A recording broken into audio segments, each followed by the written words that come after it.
Oh, it was a great day for baseball. Made the trip down from coaching my game earlier, and it was good to see the boys put the bat on the ball and drive some balls out of the park today. Hodges hammers one. This one's high in the air, deep to left field, and it is gone.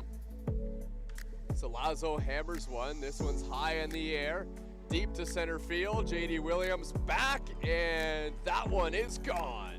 Maple Leafs had a big 3 or 6 run third inning, as this might be one right here. High and deep, and it is way out of here. See you later, Justin Mara. It's 9-7. Hey everyone, welcome back to Leafs Weekly, and we come to you this week with the Toronto Maple Leafs facing a little bit of adversity here on this episode, and the Maple Leafs coming into Sunday afternoon on a 2-game losing streak. The first one against Hamilton on Friday, a 14-5 loss, and then against Welland in Welland, both of these road games, a 16-8 loss. So the Toronto Maple Leafs trying to get back to their winning ways, and even though they had lost 2 games in a row, on Sunday, with a Hamilton Cardinals loss, they would have the opportunity to take home second place and stay right up there in the standings with many teams chasing them down. But the Maple Leafs a chance to be in second place with a Hamilton loss. And this was something they wanted to do, and they really wanted to break this losing streak, but they had to do it playing 3 games in 3 days. And we know that's always tough in the Inter-County Baseball League. And the question I have for you, Ryan Burnside, is what do the Toronto Maple Leafs need to change to get back to their winning ways?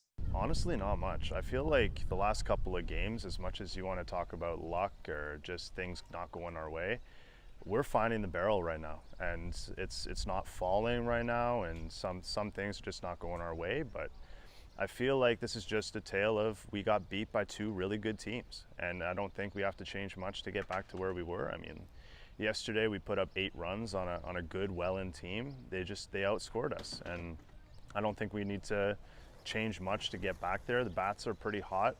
We're just hitting into some tough luck right now. 2-2 the count now to Castaldo. And he hits one in the air. This one's high and deep to left. That's going to be enough to score the runner. Justin Mara will tag and sprint home. So here's John Salazzo, nobody on. Salazzo hammers one. This one's high in the air, deep to center field. J.D. Williams back, and that one is gone. Opio can shut it down. Lined into the outfield, and that one's going to get down. It falls in front of Greg Carrington. Seto's going to come in to score, and the Guelph Royals retake the lead. It's 3-2. As we bring in Zach Benoit here, color commentator for the Toronto Maple Leafs, and this game against the Guelph Royals, Zach, seemed like a big one for the Maple Leafs. They'd lost their last 2 games. It's never easy in the Inter-County Baseball League when you're playing 3 games in 3 days, because we know that pitching is always at a premium, but this is a big win for Toronto. Oh, huge. And I think the thing that really stood out to me, pre-game and then discussing on the broadcast with you, is just how confident these players were, even though they had 2 big blowout losses to Hamilton and to Welland. Like, these guys came in so confident the whole time, and it showed why they were confident, because they had a lot of trust. Yeah, and a Guelph Royals team that was right down with the Brantford Red Sox, and they were an easy win for almost every team all season, but then the Royals coming in on a win streak, and of course that's when the Toronto Maple Leafs had to play them. So that they had their hands full, no doubt about it. Hodges hammers one. This one's high in the air, deep to left field, and it is gone. Welcome to the Toronto Maple Leafs, Jesse Hodges. He hits his first home run of the year. It's your first home run in the IBL, and as a Maple Leaf, how did that feel? I'd say 20 ABs too late. I'm just playing. It was good. I got the pitch that I wanted with 2 strikes. I was looking for something down, and I capitalized. Tell me about your role here with the Toronto Maple Leafs. I talked to Jeff Lounsbury, and he was really excited to have you over with the team, and he said that it might just take a couple of games before the bug bites you. That's how he described it. Has the bug bit you yet here with the Maple Leafs? Of course, yeah. That was my thing, right? I was like, I know if I step back on the field, I know how I am. I'm going to be all in. And, with coaching and everything you got to do in life, I knew once I got back on this field, I'd be all in, and I'm definitely all in with the Leafs. That was great to see, and you'd have to think there's going to be more coming from Jesse Hodges, because we talked to Jeff Lounsbury about the bug biting Jesse Hodges, and it seemed like, and especially talking to him after the game, that the bug may have bit him at this point. Oh, for sure. And Hodges at the plate yesterday, he really just had a lot of good game plans, and he knew what the pitcher was going to throw him. Obviously, it helps when a guy like Kyle Thomas was throwing so many strikes, so you kind of knew what was going to be coming. You just sit something over the plate. But Hodges, when he got that home run, it just sailed over that left field wall. There was no doubt about it, and we all know the power's in there. It was just more or less, when was it going to come out? Yeah, the Leafs offense has also been rolling, and that's been kind of key because the pitching over in this 3-game stretch here for the Maple Leafs has been kind of okay. But I mean, this offense for the Maple Leafs, I mean, does it look like the best offense in the IBL right now? When they're all clicking, it quite possibly could be the best offense in the IBL. We saw it top to bottom, and they were just all hitting. And you look at the leadoff guy, Jose Vinicio. He's a guy that's usually sparking the offense, and he didn't get his first hit till about like the 6th, 7th inning. So it kind of just shows how good and deep this team is with talent and power. Really, everyone was hitting the ball hard yesterday. There was balls clanging off at all fields of the wall, and it was just impressive to see. Yeah, and one of the guys who cleared the wall was John Salazzo, majestic home run in the first inning. How good has John Salazzo been this season? It's been a treat to watch Salazzo play, and it's so awesome because we even discussed it a little bit together. It's just he plays into the little conductor role that he's created for himself, and it's awesome. The celebration when you're on second base, the arm going up and down, you gotta love it. Yeah, quite literally the conductor of the offense, too. The conductor of the bullpen lately might be Will Janice Alvarado. Um, just tell me that what you've seen from him and what's impressed you the most coming out in that closer role for the Maple Leafs, just in terms of his pitches. It's just the pitch command, and we kind of saw it in his first outing that he didn't really have full command of both of his pitches. But as the season's gone on, as he's gotten more comfortable with the team, in this role that he has now in the bullpen, he's just looked a lot better at commanding his plus slider and his plus fastball. His fastball might only touch around the low to mid 90s, but when you mix in that slider, that fastball looks about 99 coming in on hitters. And then you have that slider, and I mean,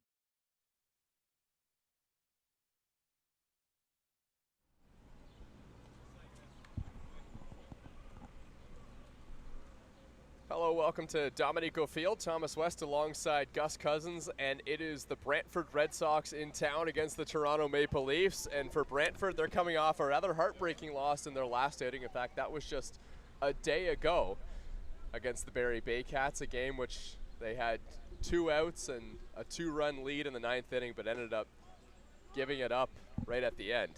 Dan Procopio on the mound for the Toronto Maple Leafs, but before we get to that, there's some much bigger news that we have to get to, and I walked by this guy 3 times before, down in the clubhouse before the game started, and I couldn't believe that he was actually here in the IBL again, and it's Garrett Takamatsu, who's back with the Toronto Maple Leafs. He's playing second base this afternoon, and he is a monstrous addition to this Maple Leafs lineup.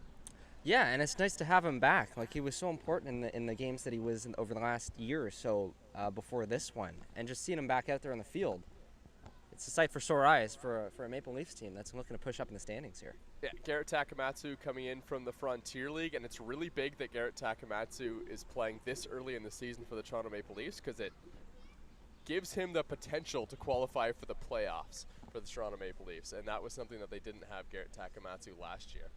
Dan Procopio throws one up and in, and that's going to be a hit batter. And for Dan Procopio, that's been something that's been a little bit of a struggle. Good start to the season with the Toronto Maple Leafs, but has had a couple of rough outings. Yeah, he has. And, there's been very, very bright moments in his few pitching outings this year for the Maple Leafs. Looking at his last start, he only went 4 1/3 innings. It spiraled off right near the end. He had a good start to the game against Guelph, and Toronto ended up winning that one anyways. But near the end, it just spiraled. The walks, the hit by pitches, he's been very wild at times. When he gets his fastball command down, which he has early on in games, when he settles into them, he's been very good. It's just tough. When he loses it really, really bad. So this is Gus Wilson, the batter, stepping in against Dan Procopio. The Brantford Red Sox, I don't think there's any other way to put it today, but they are in tough against the Toronto Maple Leafs. The Maple Leafs are not playing a 3-3. They last played on Friday, so a lot of their pitchers are available. The Brantford Red Sox have lost their last 2 games on Friday and Saturday and come into Sunday having used 15 pitchers in the last 2 games. They only have 5 arms listed on their roster that haven't been used in the last 2 days. And for a team also that's only won 2 games this season, this is a bit of a David and Goliath matchup, I believe, this afternoon. It is, and especially for a team like the Red Sox, who coming into this year weren't really expecting big things, to have to go to your more depth, let's say, relievers and starters in a game like this against a good Toronto team, had they been able to pull that one out against Barrie, it would have been amazing for their team spirit, for everybody. They would have felt confident coming into today, and they would have said, okay, fine, we used a lot of arms, but we got the job done in the end. And what ended up happening was blowing a bunch of arms, 13 over the last 2 games, and not coming out with either win. And now facing a very, very good Toronto team here. It's if there's ever a trap game, this is a trap game for the Leafs, because they have Toronto's pitching is ready to go. Brantford's isn't. Brantford can certainly hit the ball. We've seen that. They've scored runs. It's just the pitching and defense that's let them down. Full count here. Fouled straight back by Gus Wilson. Christian Kuzemka is on deck, batting .381. Gus Wilson's had a good start to the season as well, batting .296. And the guy on first base might be one of the better players on the Brantford Red Sox this year. Matthew Fabian has had 40 at-bats this year and is hitting .500. And that one's low in the dirt. Dan Procopio has walked the first 2 batters, and the Maple Leafs saw this on Friday night.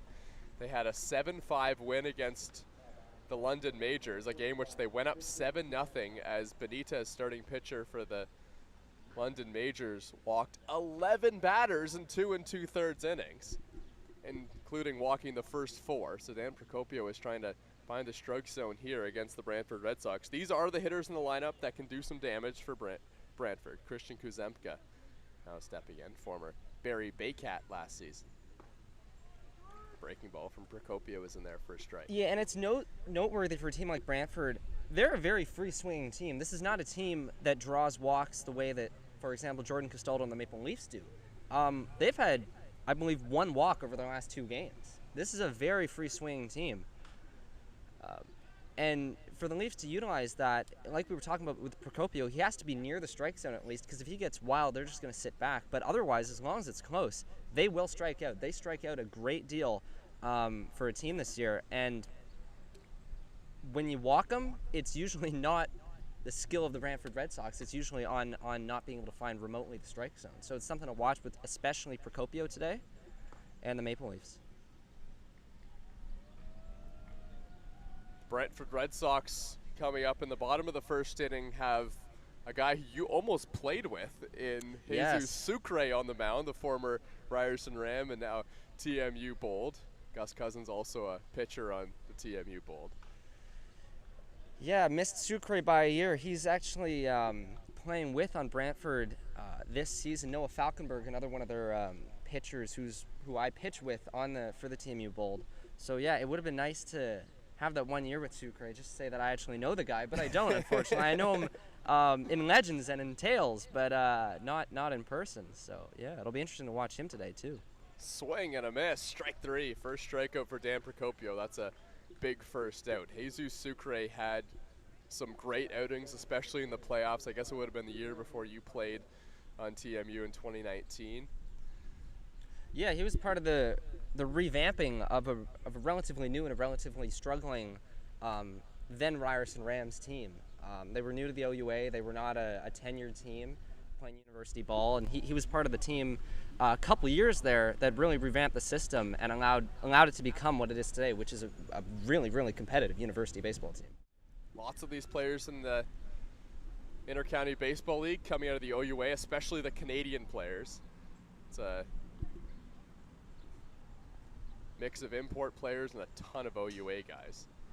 Pitch is fouled back, especially on this Brantford Red Sox game. Yeah, and when teams, Brantford or otherwise, can find those guys that are coming out of university ball or still playing in the OUA and need somewhere to play in the summer, it saves you a spot because you don't have to import. They're relatively young more often than not. And these are guys who play really, really competitive baseball throughout September and October in university. And they're used to it. They're used to playing full season summers. They're used to the competitiveness, and they're used to facing very, very high competition. And it allows for teams, especially young ones like the Brantford Red Sox, to bring in these guys and try to field a competitive team. Strike 3 called inside corner. 2 consecutive strikeouts for Dan Procopio, and just like that, there's 2 away, and that brings Nick Burdett to the plate. And this is one of the things we talked about just minutes ago. This team strikes out. As long as Procopio finds the strike zone, he's going to rack up the strikeout numbers. It's just when he gets wild, it can be iffy. But a prime example here, a hit by pitch and a 4-pitch walk, and back-to-back strikeouts. It shows the Red Sox are fallible in that sense. 12 strikeouts on the year for Nick Burdett as he fouls it straight back.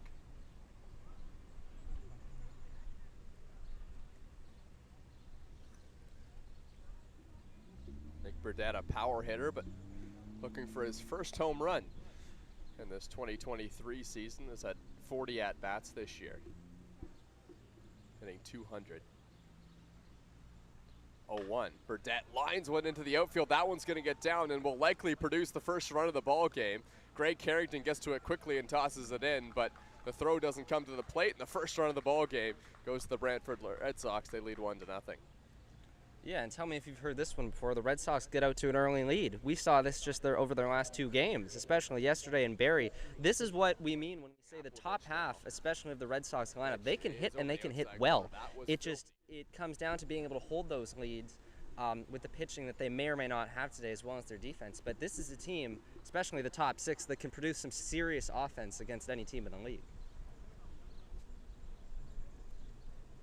Dan Procopio, last pitch against the Guelph Royals. This one gets away.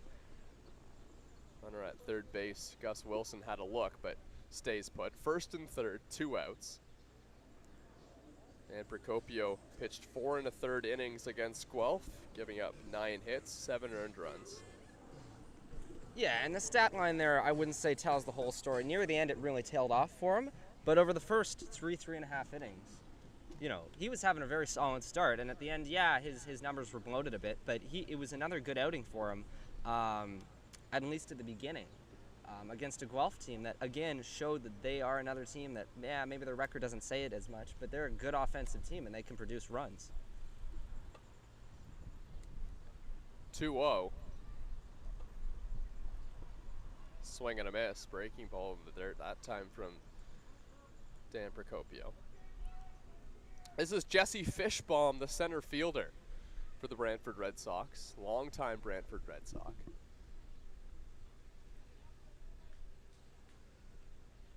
Hitting .233 on the season, and a check swing, but the ball gets to the dirt. That was strike 3. Throw to first is in time. Dan Procopio gives up a run in the first inning, and it was messy, but ends up striking out the side. 3 strikeouts for Dan Procopio, and he limits the damage in the first. We'll take a quick break, and when we come back, more Toronto Maple Leafs baseball in the bats. It's Toronto Maple Leafs baseball on YouTube. Applovich now. Pitch is over the outside corner. That was filthy. Strike 3 called. Really talented pitcher, and he has good stuff, really good stuff. Over the outside corner for a strike. That's 4 consecutive strikes now from Alvarado. Breaking ball just missed inside. That was a filthy breaking ball. Yeah. That's how you know it's a good, again.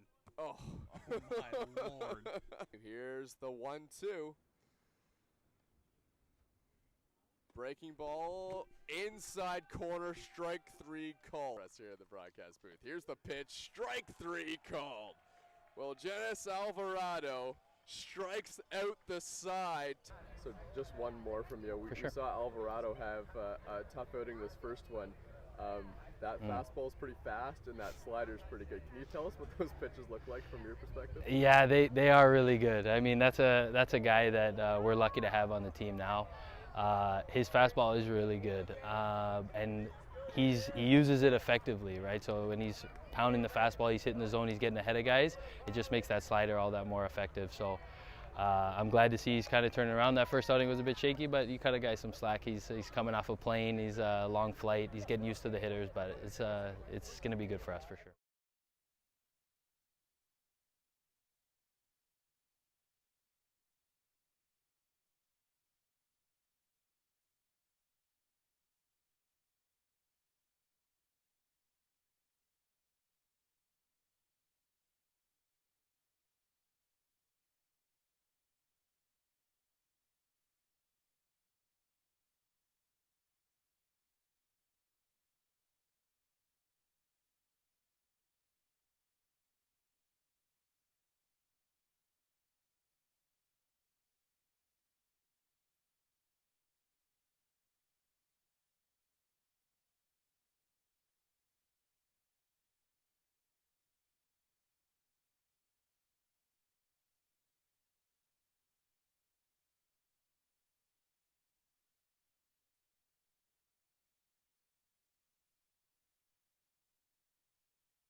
So Jose Vinicio will lead things off for the Toronto Maple Leafs, followed by Garrett Takamatsu. Jeremiah Sucre on the mound for the Brantford Red Sox has been one of the best starting pitchers for Brantford this season. Sucre's first pitch is right down the middle for strike one. Yeah, and Sucre so far with the Brantford Red Sox is 1-3 with a 5.08 ERA. He's pitched in 5 games, started 4 of them. He certainly eats innings for them. The first 3 starts for him this year, all were 5 innings or greater, as Vinicio fouls that one away. He certainly eats innings for them, which is, you know, a big plus for a team that's been struggling like the Red Sox have. He is one of their 2 wins when they took out Guelph on the road. He started that game, went 5 good innings, didn't allow a run, gave up 5 hits, 3 strikeouts, 2 walks. First pitch is hit on the ground to second base, tossed to first in time to get Jose Vinicio, and here comes Garrett Takamatsu. And this is a name, if you could tell, that we'll be talking about for pretty much as long as he's around the Maple Leafs this year. Happy to have him back. Big bat in the lineup. Yeah, we'll talk about Garrett Takamatsu a little bit later on the broadcast as well. In the 4th inning, we have Maple Leafs general manager Jeff Lounsbury coming on. He'll join us for an inning, and I'm sure that a lot of the conversation will surround this guy that he just signed. He was walking. He was the one who told me actually that Garrett Takamatsu, after I'd seen him like 3 times walking around, and Jeff came over and said, "Oh, you see our new player?" And I was like, "Oh, so that is Garrett Takamatsu." Yeah, he's the guy. That is Garrett Takamatsu. He's the big signing. 1-1 count here from Sucre. Sucre was the winning pitcher in one of the 2 wins that Brantford had this season. Breaking ball is way inside. Yeah, he doesn't rack up the strikeout numbers that other pitchers in the IBL or even on the Brantford Red Sox will rack up. His highest strikeout total has been 4, and that was in just 2 2/3 innings against Welland. But he's been very consistent, and at this point in the season, when you're 2-12, and especially facing the Leafs today with the depleted pitching staff that the Red Sox have, you got to eat innings, right? You got to eat innings. We saw it just last week with Guelph. It's a very important thing for teams that are especially on the game 3 of 3 games in a row. Takamatsu hits a high chopper to shortstop. Actually, that one was on the fly, and that'll be out number 2. Garrett Takamatsu coming here from Quebec in the Frontier League. He's only played 1 game with Quebec this season, but that's because he was injured. So back here with the Toronto Maple Leafs and kind of just getting back into the swing of things, literally. And I wouldn't be surprised to see Garrett Takamatsu make another appearance in the Frontier League this season, but I mean, the Maple Leafs hope that he can be in the Intercounty He's here now. Baseball We League. got to appreciate him while he's here. First pitch from Sucre is in there for a strike to Jordan Castaldo.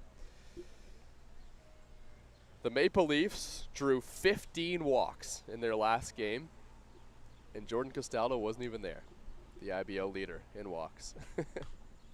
Castaldo flares this one down the left field line, but that one's going to hook out of play. Yeah, needless to say, a very tough first game for Anthony Benitez and the London Majors. 100 pitches over 2 2/3, 11 walks over those 2 2/3 innings. It's tough first start, but we saw it in our case with Will Genis Alvarado. It's just a first, got to get over that hump.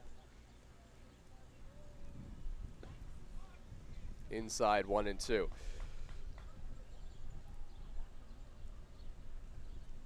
Well, Genis Alvarado came on and saved the game for the Maple Leafs. It was slipping away. They had a 7-0 lead, and then the London Majors came back and made it 7-5. As this one's hit in the air, deep to left field, and it's going to bang up against the wall. Jordan Castaldo hustling around. This one's going to be a close play at second, but Brantford Red Sox didn't really get the ball in quickly. And that'll go as a stand-up double for Jordan Castaldo. Yeah, and that was right there a really interesting play by the Brantford Red Sox. I don't know if they capitulated that it was a double right off the bat. Castaldo was not gunning it around first base, so he knew he had second base there. But if Kazemka and left got that in a bit quicker, that would have been a very close play. They didn't even make Castaldo slide there. Jordan Castaldo's playing his last season in the IBL. I don't think he does a lot of gunning it. No, that's true. Pitches and outside. especially probably not against the Brantford Red Sox. But.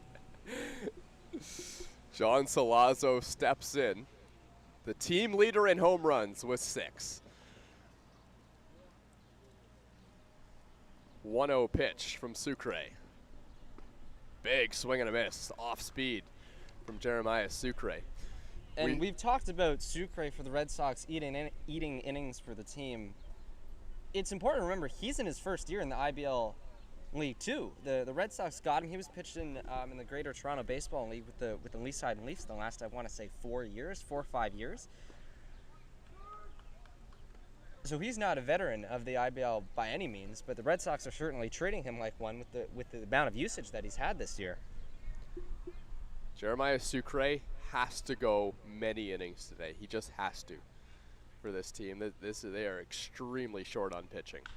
This one's lined into the outfield. That one's going to get down. Rob Butler's going to wave Jordan Castaldo to the plate.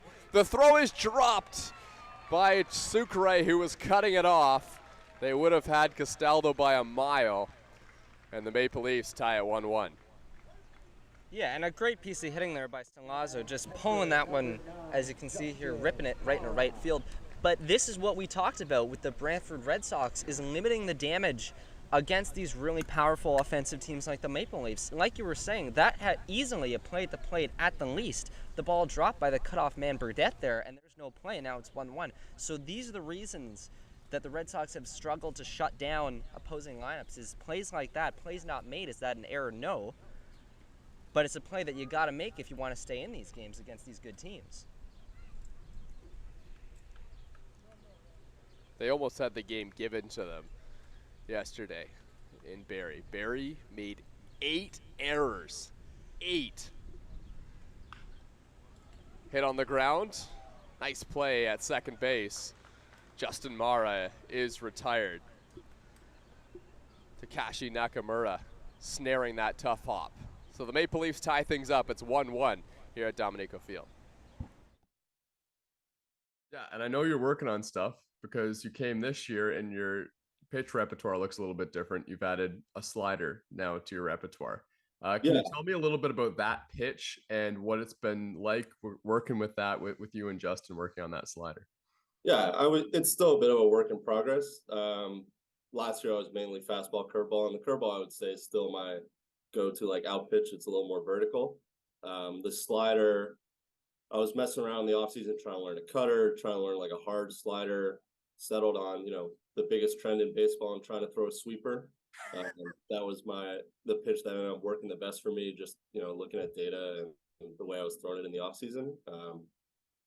It gave me a really good compliment to my other breaking ball on my changeup and my fastball. So, worked on that and it went well. And Justin and I are kind of figuring out what spots to go to it right now. You know, there's some days, like honestly yesterday I didn't have it that great. It was more my curveball was better, but against Welland the week before, against Guelph the week before, it's a good just kind of get weak contact in the zone and good pitch against righties. So it's been hopefully it keeps getting better, but you know, it's added an interesting wrinkle.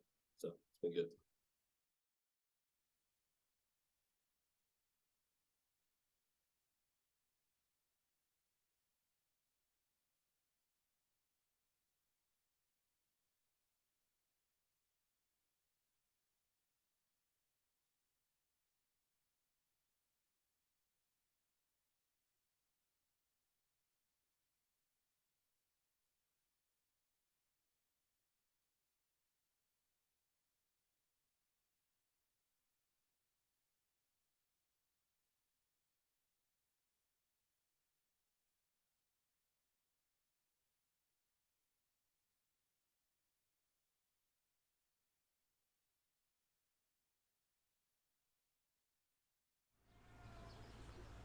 Bug looks good. Thank you, sir. Feel my best over here.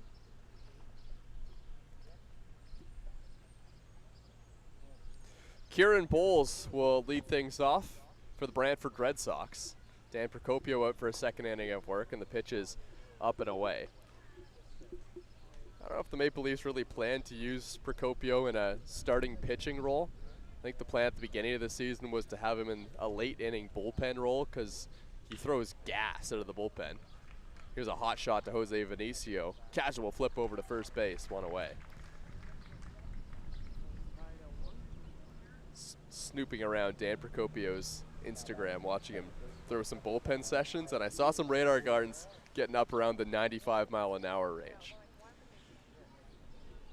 So. Yeah, and I mean, having a start against the Brantford Red Sox like he is today is, well, it's really good test for him to see how long he can go against a team that, if we're being frank, isn't you know, someone you're going to be playing in the playoffs. So it's, if he can again find that strike zone, and so far he has, he's bounced back well after the first two batters of the game.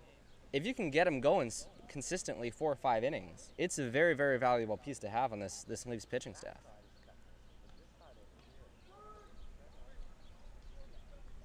Pitch is a strike. I think that might have bounced off the bat of Nakamura at home plate. Didn't mean to swing at it, but now he's down in a hole 0-2, and all of a sudden Dan Procopio, if he can get an out here, has turned the tide in his favor. 0-2. Just missed inside. 1-2. Maple Leafs in their home whites, blue caps, Red Sox boasting the same colors as the Boston Red Sox, red jerseys, gray pants, dark hats. Pitch up and away, 2-2. Is that the uniform Boston's wearing today, though? That's a terrific question. Oh, I thought you had that down. No. It up. I'm not nearly as smart as I look. No one can see you anyway, so. It's a good thing for the viewers at home. I did tell him that you pitched, though, for the TMU Bold, so they'd be able to go find your profile you are picture. giving out way too much information. I actually Googled No one needs to know who I am. I actually Googled you in preparation for calling this game with you today. I don't know if I should be flattered or scared by that. I just saw your profile picture.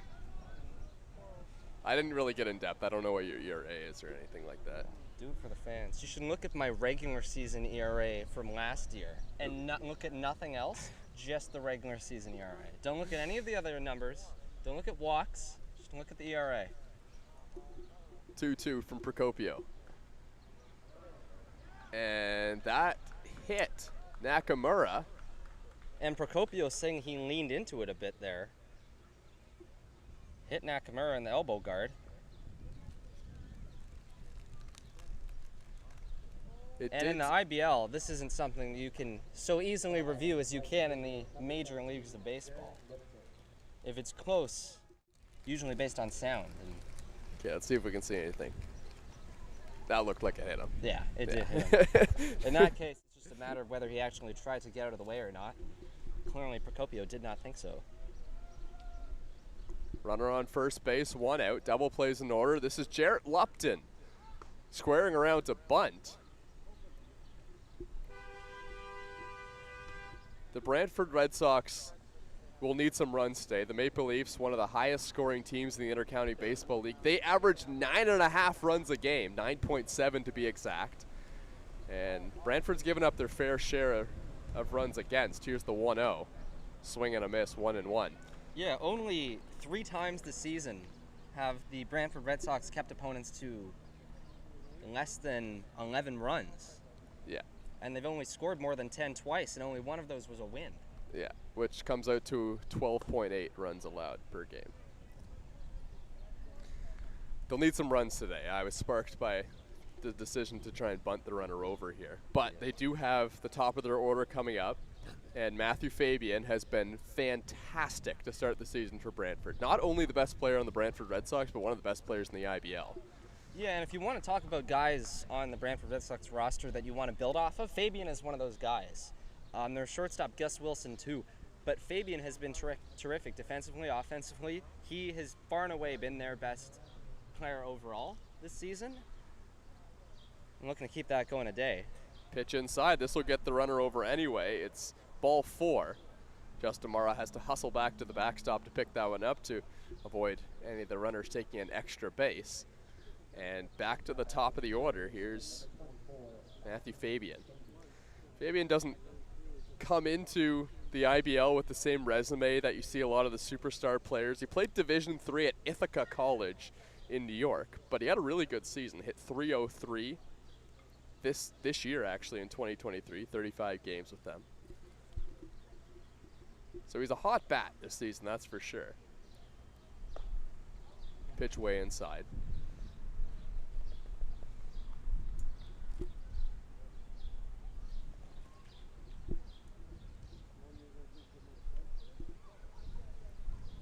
Brantford threatening here in the top of the second. Check swing, called a strike. And at this point, if you're Rob Butler, I would say that if you can get 4 good, solid innings out of Procopio, that's what you're hoping for. Anything else is bonus. But 4 really good innings, if you can scrape that out of him, and then turn it over to either Zach Sloan, whoever you have going in the bullpen today, that would be ideal. Get Procopio some solid innings against a team that isn't as offensively gifted as Welland, and go from there. This one's hitting the air on a line. Greg Carrington comes in, makes the catch, throw to first, not in time. Trying to catch the runner coming back to first base. And Fabian just inside outing that ball down the right field line. It was slicing away from Carrington there, and well played by Greg in right field. Almost had him at first too for a double play, as you can see here on the replay. Shaded slightly down the right field line to begin with. Came up firing. So I was distracted there because I was buying my raffle tickets for today's game. Trying to go 1 for 2 this season, Thomas. Yeah, I didn't get any of my first one, except I get 5 raffle tickets, so I'm actually 0 for 5 so far. And if I don't win today, I'll be 0 for 10. Well, I was trying to make it not sound so bad for you, but dig your own grave. It's okay. It's a game that has nothing to do with skill. But I'm still trying to be the best at it. We like to be competitive up here in the broadcast booth. It's a long game, and there's only so much to talk about at any given point. Pitch is a strike, now 0-2. And Procopio finds himself 1 strike away from getting out of this, just like he did in the first. 2 men on. 1 pitch away. In outfield played way in here against Gus Wilson, trying to cut down a runner at the plate. Wilson fouls it straight back.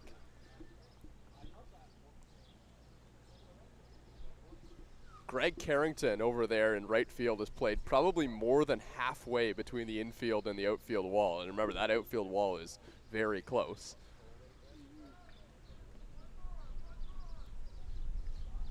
Oh, 2 once more. Just missed outside.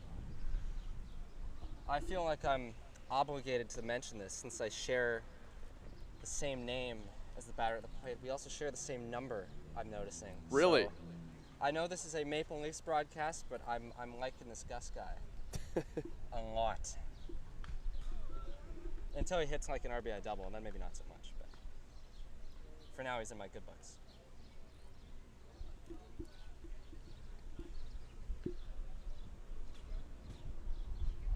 Second at bat for Wilson, walked in his first one.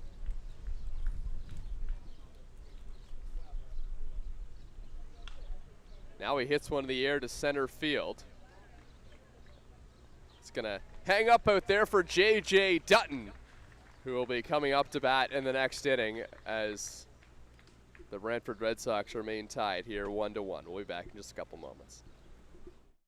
Well, you've been having these 3 great starts on the mound for the Maple Leafs, so it sparked me to have a lot of conversations about you to your teammates as well. And a lot of the time when we talk about you, they say, yeah, this guy kind of came out of nowhere last year and just kind of inserted himself in the Intercounty Baseball League. We know that's not the case. You didn't come out of nowhere. What's your background in baseball, and where did Sam Green come out of coming into the IBL? I mean, I kind of did come out of nowhere. I grew up in the States, played travel and high school ball there. But my mom's side of the family's Quebecois. So I ended up going to school in Montreal. I went to McGill, good baseball program there. And that's kind of where I, got a lot better as a pitcher. Started throwing a lot harder, started getting better command.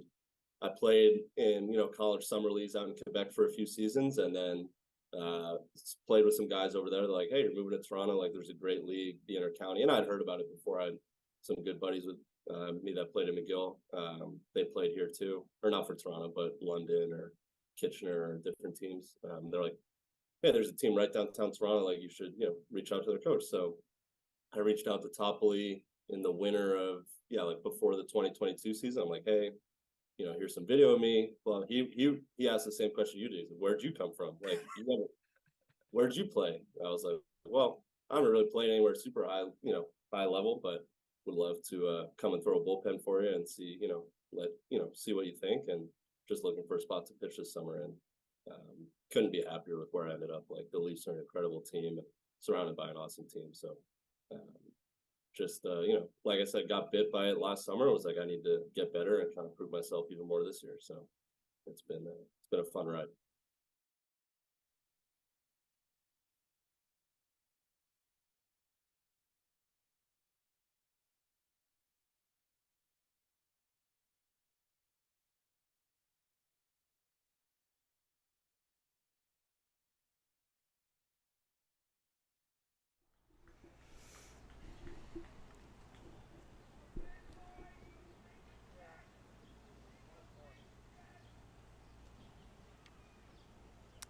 In steps the speedy Yoichi Ishihara to face Jeremiah Sucre as the first pitch is in there for a strike.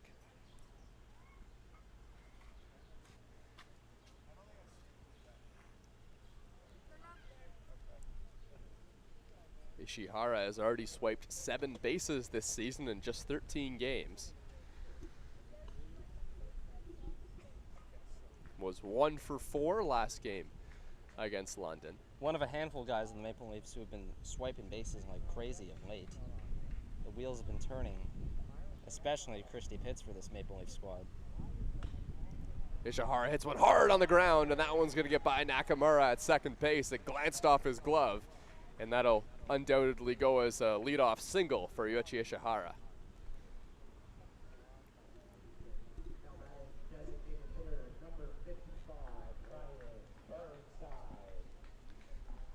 And we'll see if that base knock amounts to anything here as the game moves along. But again, that's a very tough play by the second baseman, going to his left and stretching out there. But again, it's a play not made. And for a team like the Brantford Red Sox, those will pile up very quickly, especially against a very, very good all up and down throughout the lineup Maple Leaf squad. So we've seen now 2 so far that I wouldn't count as errors, far from it, but certainly plays not made. And I have a feeling that that's going to become, at least for me, a storyline here today if the Brantford Red Sox cannot keep this game as close as they would like as we move forward. Yeah, it'll be that, innings pitched by starting pitchers, and and walks. One of the big things I think today, if Brantford doesn't walk themselves, then I don't think they have a huge chance in this game. They're going to need to get some runners on base via the base on balls to drive in runs. This will have to be a slugfest, I think. Hard chopper to first base. This will help. Throw to second. Picked at second base. Back to first. Double play. Oh, what a beauty turn there by the Brantford Red Sox. Oh, man, up the middle. Gus Wilson at shortstop fielded a pretty bad throw from first baseman Nick Burdett and then fired it back to first to get Ryan Burnside. Huge double play here in the bottom of the second. Yeah, high chopper over to Burdett at first, and he spiked it. Nice pick by Gus Wilson at second, and then just a laser beam over to first to get Ryan Burnside.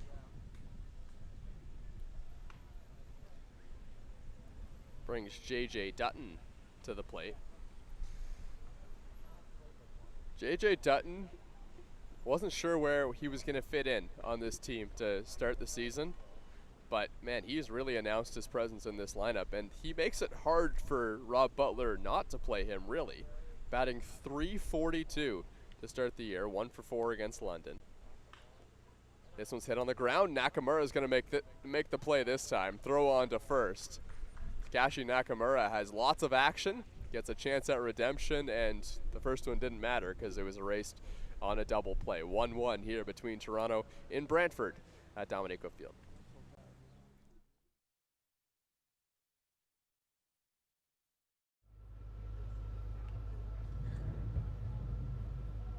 Pierce laces one deep to left field. What a grab by the left fielder, Burnside. Looked like it burned him. Pierce scorched it on a line to left. Burnside able to hop up and make the grab, and he saves a trio of runs from scoring. And after 4, it's 8-1 Fish. We go to the 5th inning.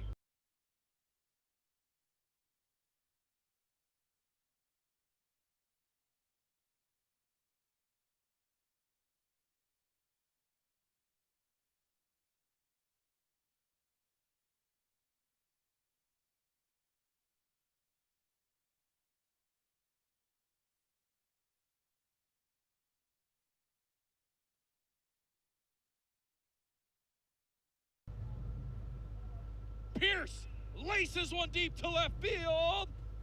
What a grab by the left fielder, Burnside. Looked like it burned him. Pierce scorched it on a line to left. Burnside able to hop up and make the grab, and he saves a trio of runs from scoring.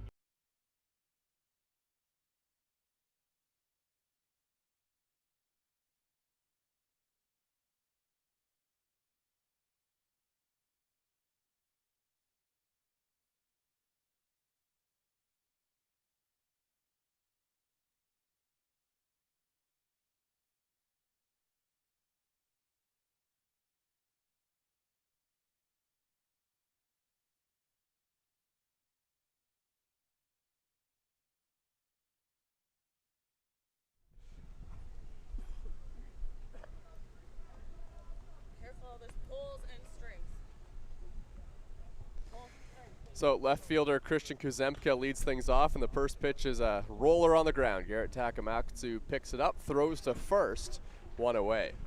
The only problem with having Garrett Takamatsu now in the lineup for the Toronto Maple Leafs is it pushes one of their best average hitters, Dan Mara, out of the lineup.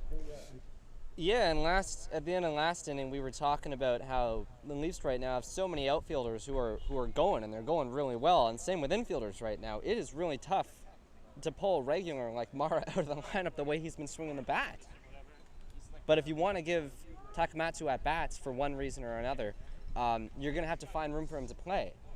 And same with the outfield. You have so many guys who are hitting right now. And even when Santos was with the team a couple weeks ago, he was hitting too. Line drive, that backtracks Yoshi Ishihara. He's got to play it on a hop. In there with a solid single is the catcher Jeremy Villa. And you always talk about wanting to make it difficult on the manager, right? It's got to be hard for him to make lineups. And in this case, it's good. The amount of depth that you've accumulated sitting on your bench more often than not on the offensive side of things is a really good thing for the Leafs to have. If you have Mara come off the bench any given day, that's a very, very high-quality starter that you have pinch hitting late in games. It's a very good thing to have. First pitch to Nick Burdett is in there for a strike. He has the lone RBI on the afternoon for the Brantford Red Sox. Ripped a solid single into right field his last time up. Jesse Fishbaum on deck, hopeful of an at-bat. This one's hit on the ground to shortstop. Throw to first. Actually, that was on a line caught by Jose Vinicio, and they're going to double up the runner at first base, Jeremy Veu, and that will get Dan Procopio out of an extremely quick top of the third inning. We head to the bottom of the third, the bats for the Toronto Maple Leafs. Coming up.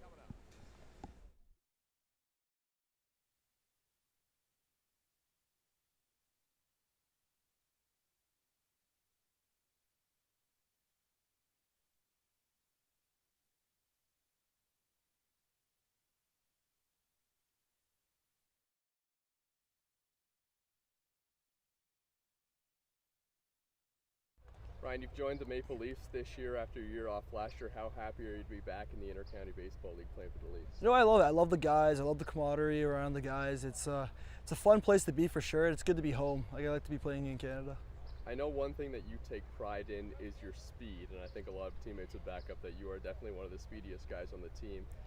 What is it about that speed that you bring to the game that you enjoy so much? You know, like speed, they say you can't teach speed, right? So like bringing speed to the game is something that like most teams can't prepare for. You can break up a lot of double plays. You can steal bases, take extra 90 feet. So when you're able to bring something that's special to the table, it helps the team win, and that's what I like to be a part of.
Greg Carrington is going to lead things off for the Toronto Maple Leafs and takes strike one from Jeremiah Sucre, who's really settled in nicely. 2 innings, 3 hits, 1 run. So far for Sucre, big swing and a miss, 0-2. And if you're Brantford, this is exactly what you want to see out of Sucre so far. A very close, well, it's tied, a tied game. He's eating innings. And he's performed today against one time through the lineup for the Maple Leafs. He hasn't looked bad at all. He's handled himself quite well. Base runners, yeah. 1 run allowed, yes. But other than that, he is exactly what you want to see out of a team that's coming off 2 tough games. In there, strike 3 called. Little breaking ball over the outside corner from Sucre. 1 away. Cheeky little curveball on the outside corner got him looking there, and that's one of his better pitches that Sucre has. If his fastball is not working and it's getting hit around, then you got to rely on your off speed, and so far he has, and so far it's been very, very successful for him.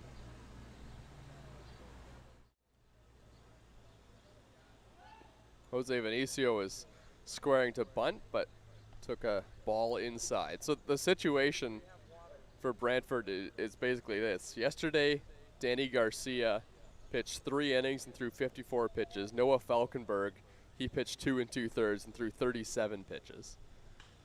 Line drive into the outfield, base hit Jose Vinicio. Maple Leafs have a runner aboard with 1 away. And then pitchers that Noah Law also threw 69 pitches yesterday, so you'd think that those 3 guys are absolutely not available. Isaiah Ramos threw 5 2/3 and threw 100 pitches on Friday. Danny Howdett threw 34 pitches on Friday. Those might be unavailable pitchers. Hayden Stam pitched yesterday. He only threw 1 pitch, so you'd have to imagine that he'd be ready to go. And then Juan Adams didn't throw a lot of pitches either. He came into the game and walked in the phantom runner in extra innings at second base. So he didn't actually record any amount of innings pitched. Jose Vinicio is taking a massive lead over there at first base. He will be stealing, I think, in this at-bat. And for a game like this, it's totally reminiscent of when the Maple Leafs played Guelph last Sunday, when Guelph was short on pitching, and Guelph had to really run with 2 guys there. And it didn't matter how badly it was going. Later on in the game, it was turning into a bit of a blowout there.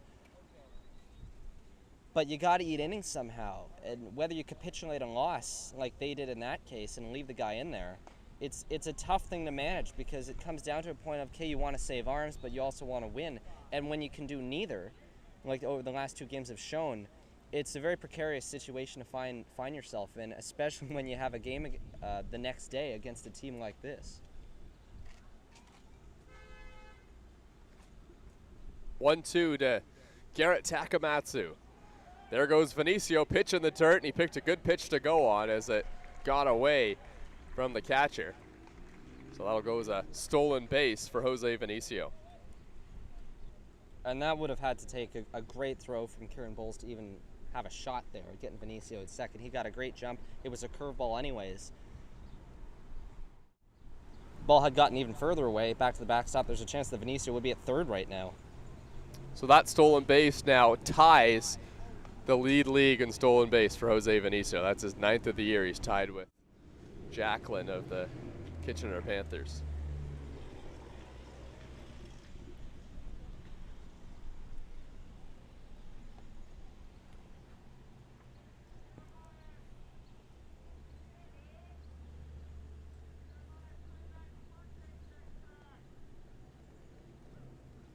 Vinicio is taking off for third base, and there'll be no throw. He's in there easily.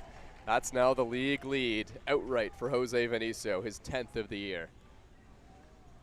And for any team, it's hard to stay competitive when Vinicio's on the base paths when you're trying to cut down runners going. But in this particular instance, picked 2 curveballs to ran on, whether he knew they were coming or not. Neither had a throw, and it was not close.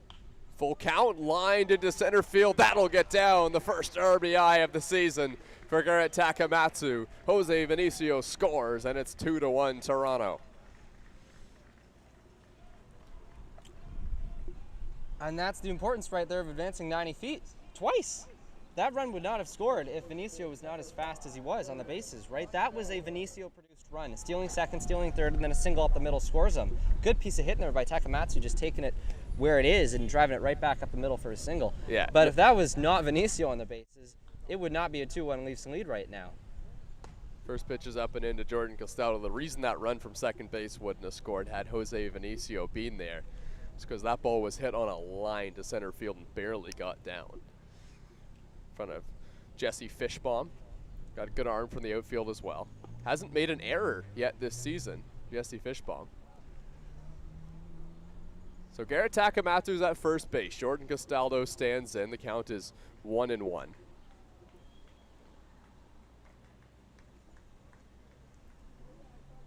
Sucre will try and limit the damage. Here's the 1-1 pitch.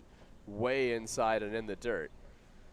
Good block by Kieran Bowles behind the plate. And we've seen here in the bottom of the third, Sucre throwing a lot more off speed than his fastball so far. Pretty much every pitch that I want to say 4 pitches when Vinicio was on the bases, 2 pitches here to Castaldo so far, excuse me. As that almost hits a car. Something that we say all too frequently here at the pits.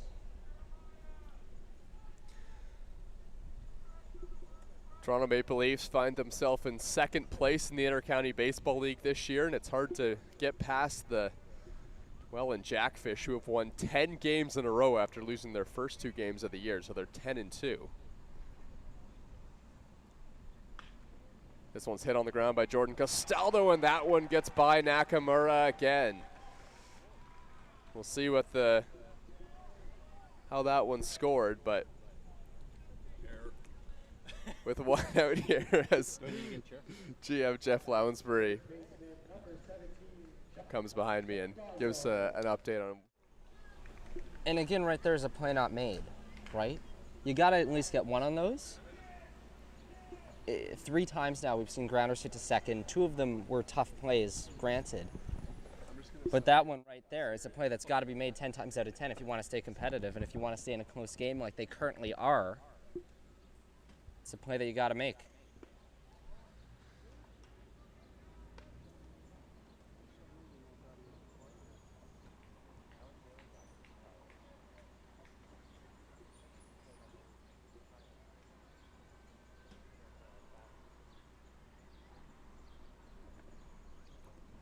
One-0 to John Salazzo.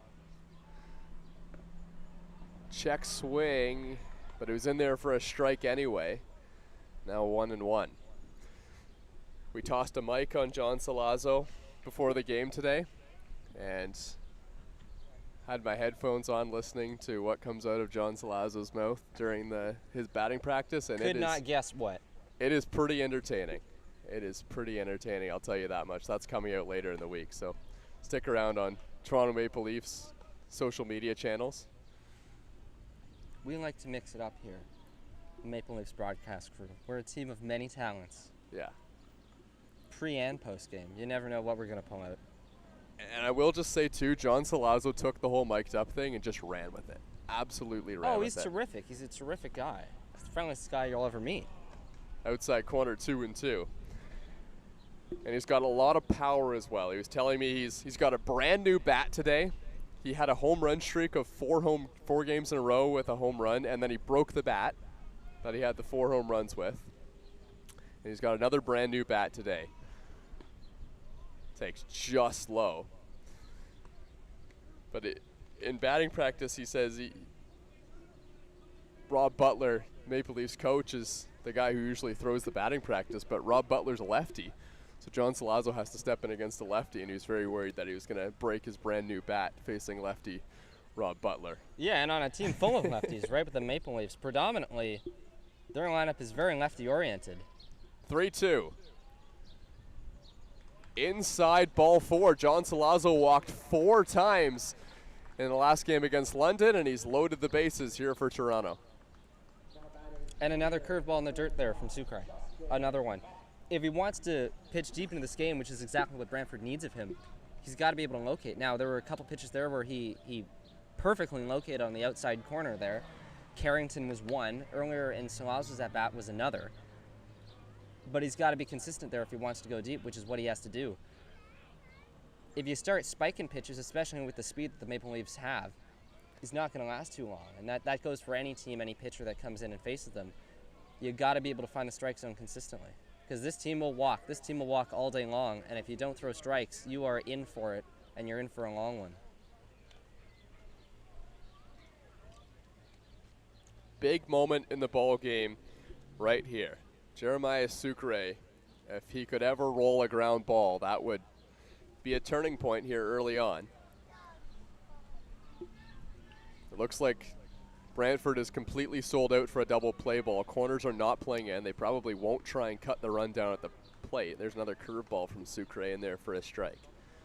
And at this point in the game, especially for a team like Brantford, you got to just get every out that you can, right? Giving up a run to make it 3-1, getting a second out is the most important thing you can accomplish here. Yeah, the run scores, but you've shown top 6 guys in the lineup can hit any given day anyway, so you can make that up. You just want to keep it as close as you can.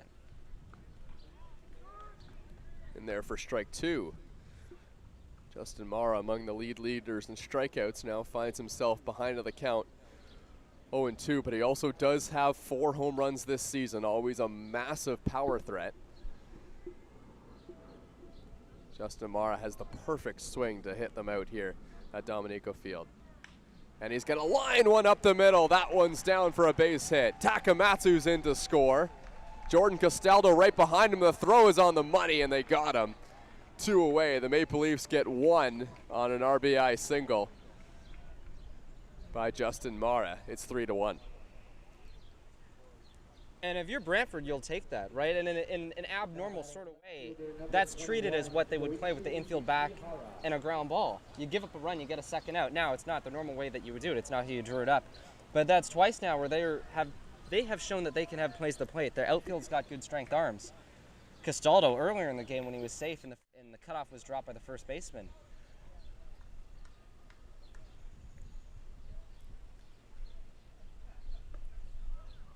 And if Sucre can work out of this, you got to treat it like a win. 2 outs now. Yuichi Ishihara. First pitch was a ball from Sucre, another curveball.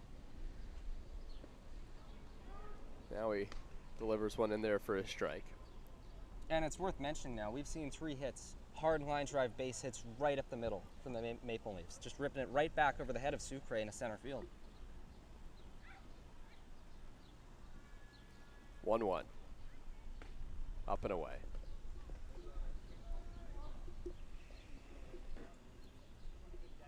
Pitch count for Sucre starting to climb up there, now at 57 pitches. This will be number 57 right here.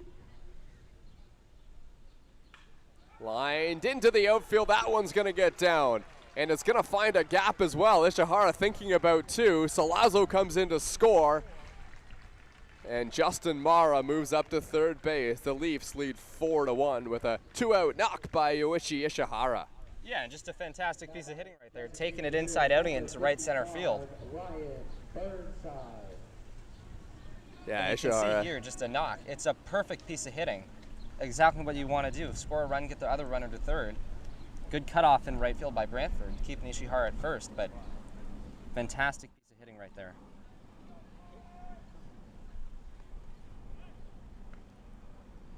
Throw to first base, back is Ishihara. Yuichi Ishihara is right behind Jose Vinicio. I guess now he's behind Blake Jacklin in the stolen base leaderboard. He has 7 on the year. He's got a huge lead and dives back again. That one was close.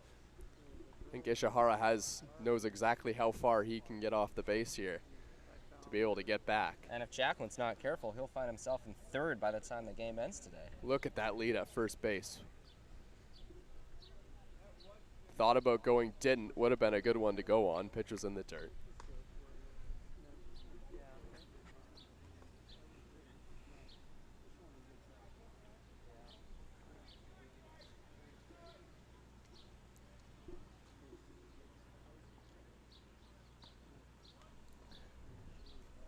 Outside 0-2.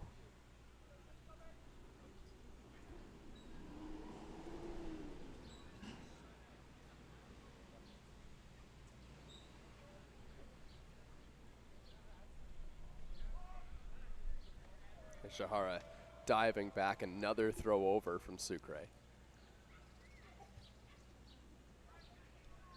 Sucre has thrown a ton of strikes today, just something maybe Vinicio should be wary of. He goes, pitches right down the middle, and they're going to allow Yoichi Ishihara to cruise into second base. It'll be his 8th stolen base of the season, so now 2 runners in scoring position for Ryan Burnside.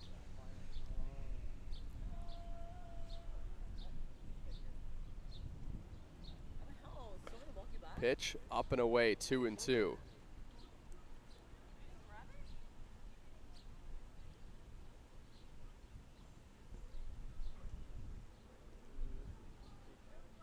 So full count here to Burnside. Pitch is in the dirt. Runners coming to the plate. Justin Mara will score. Burnside heads down to first base on the walk. And it's 5-1 Toronto. And this is what you're going to get when you put pressure on Brantford, right? Again, another curveball in the dirt, not blocked by Bowles behind the plate there. And with the speed that the Leafs have on, you're going to run on them all day long. Now batting center fielder number 18, J.J. 3 steals today from the Leafs, 2 by Benicio, 1 by Ishihara, a couple wild pitches.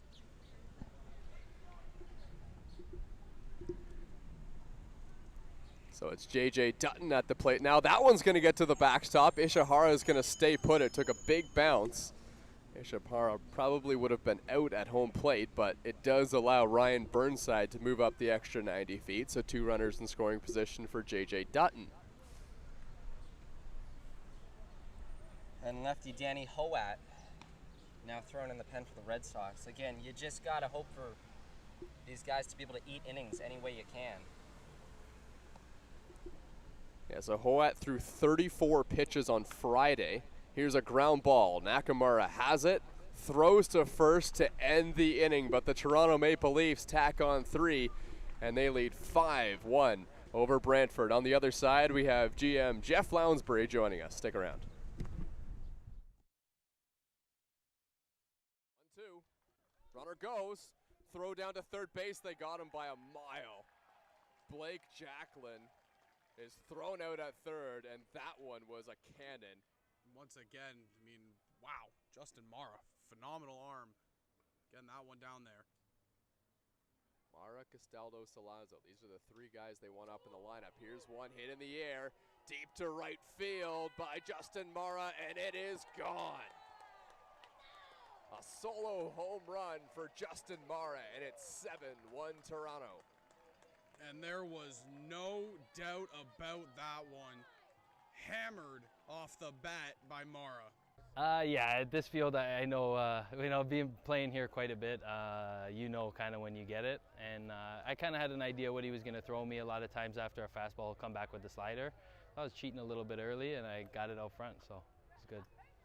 Last year, you guys went to the IBL finals, and you lost 4 of your first 6 games. This year, you've had a really good start. Does this team feel like it might even be better than the team from last year? Yeah, I feel like a lot of the core players are back, which is good to keep that kind of camaraderie with the team. But we did add a lot of depth, which helps a lot, especially in a season where guys are coming from work, and it's a pretty long season as they increase the games. I think that depth helps a lot. If I had to say, I'd say we are a little bit better than last year for sure.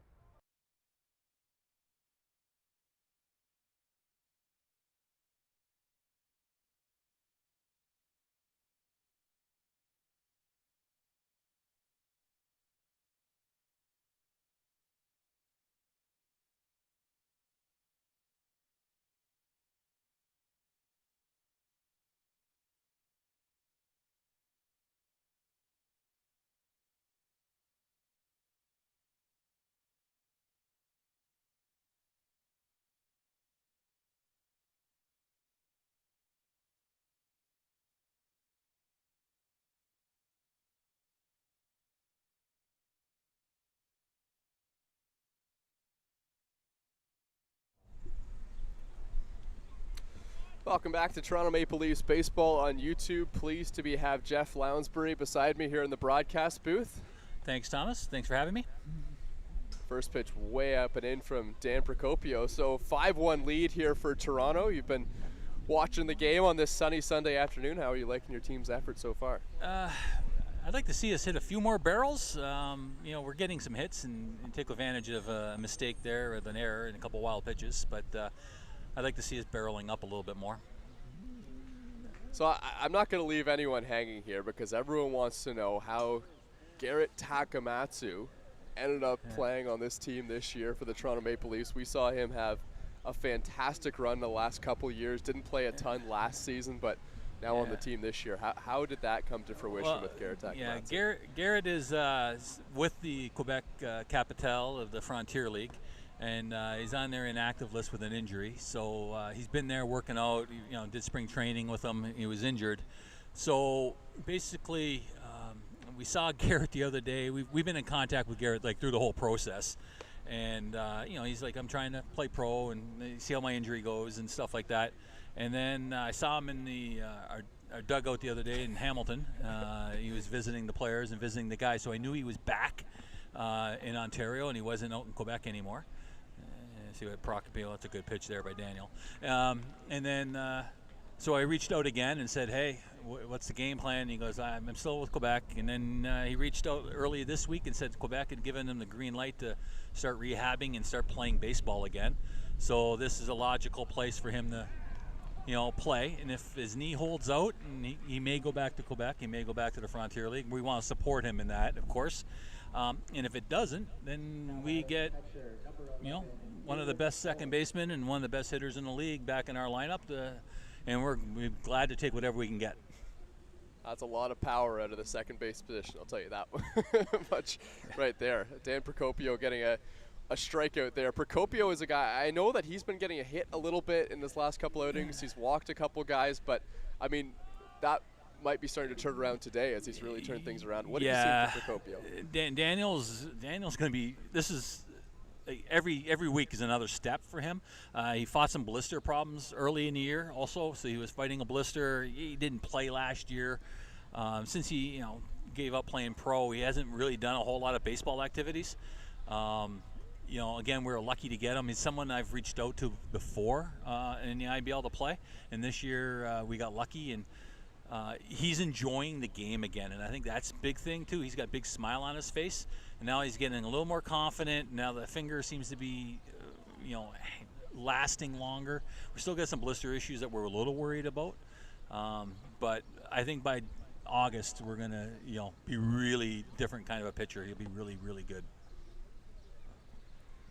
So I'm wondering if you can give us some insight into how you end up finding these guys. I mean, I discovered Dan Procopio the other day on Instagram, and I saw him throwing 95 in his bullpen session. So that's the way I see players. But from a general manager perspective, his brother Chris played for me in Hamilton. I've known about him because they played in the IBL, both of them in the past. So I was aware of them. So you keep tabs of these guys. You send out emails. You send out texts and Instagrams and WhatsApp and whatever social media these guys are using. You got to kind of reach out and say, hey, what are you doing? What's your plans? Daniel was a wild card because he actually, married and living in Rochester. But I know his family still lives in Toronto, and it just worked out. He gets to come home and visit his parents. It's Father's Day weekend. He gets to come home, see his family, have dinner with everybody, and then go back home to Rochester for the week. So we got lucky there. But a lot of those guys, it's that way. And I've been in the IBL long enough to kind of have an idea of where guys are playing school and keeping tabs that way. Right, so a lot of people will know you from the Hamilton Cardinals and being with that team. What made you want to come here to the Toronto Maple Leafs? Well, my time in Hamilton had definitely kind of reached its peak. They had another new owner, and going through that process again wasn't very appealing, and the two of us, we sat down and we just decided both were going to go in different directions, and I was kind of content on taking a year off. And then Hamilton's ownership, the IBL and Welland's ownership actually kind of reached out to me about the situation in Toronto with Damon retiring, and I knew that had happened, and they asked if I'd be interested in talking with Ty Crawford and the Toronto Maple Leaf organization about coming up here and putting things together. And it wasn't an easy process at all. I talked to Ty and I talked to Damon actually, and then I talked to Salazzo and Castaldo and some of the veteran players. And once everyone was kind of on board and gave a blessing, it happened quickly. The only problem was I was going away on vacation for about a month.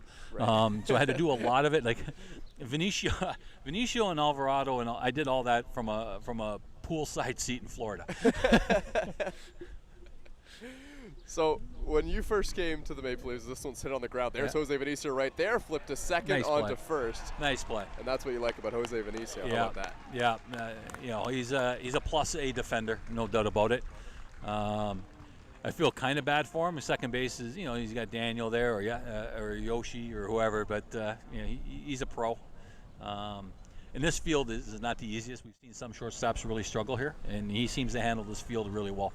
Do you have time for another half inning with us? Yeah. I said I'd give you the fourth. Sounds good. We'll be right back in just a couple moments.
Nope.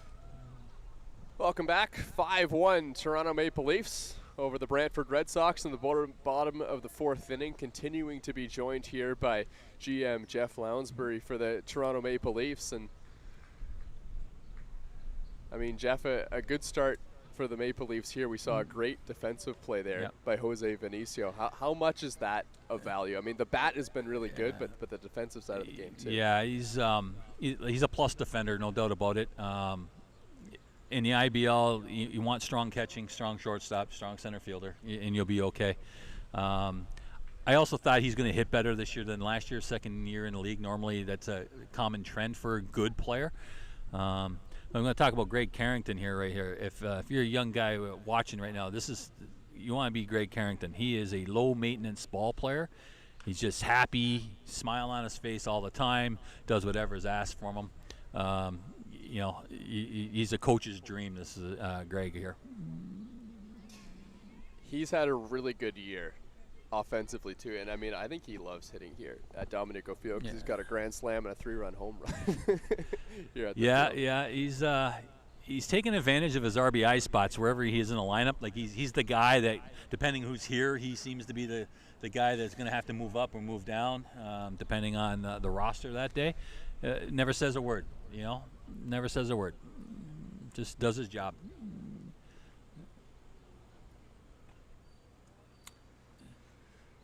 Brantford here, this pitcher here, Ryerson guy, but he's pretty good. That pitch was iffy.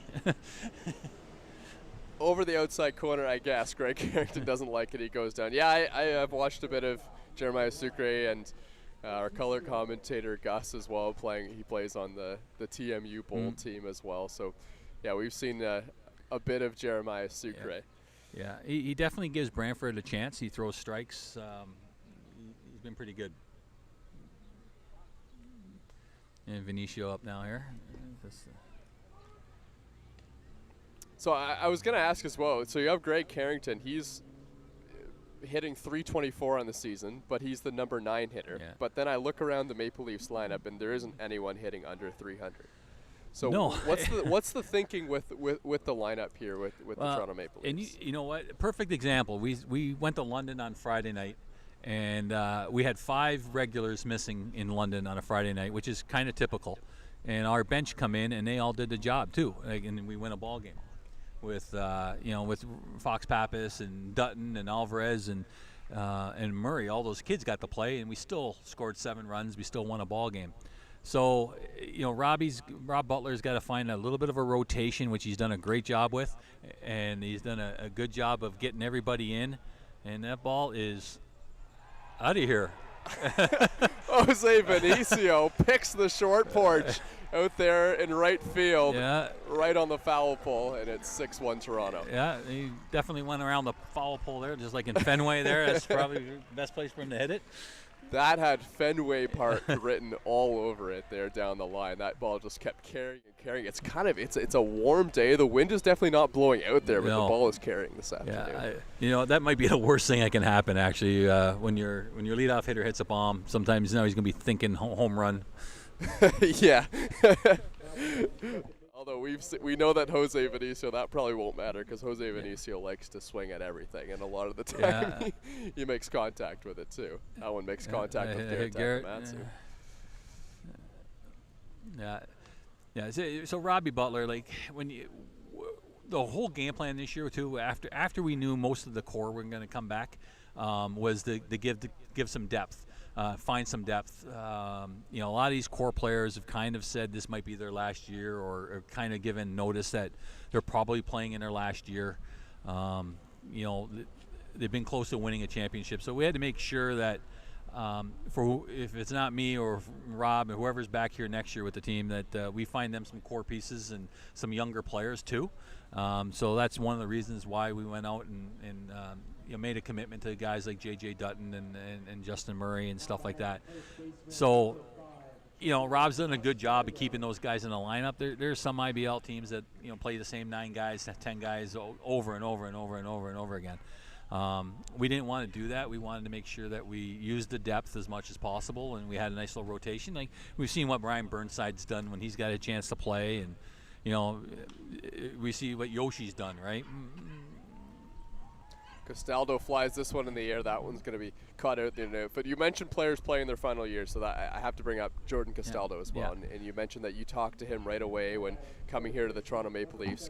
Can you tell me a little bit about Jordan Castaldo as a person? I know that he's a guy who's playing the IBL for so long, and he's a leader on this team. Yeah, Jordan demands respect and deserves respect, and he's done it all.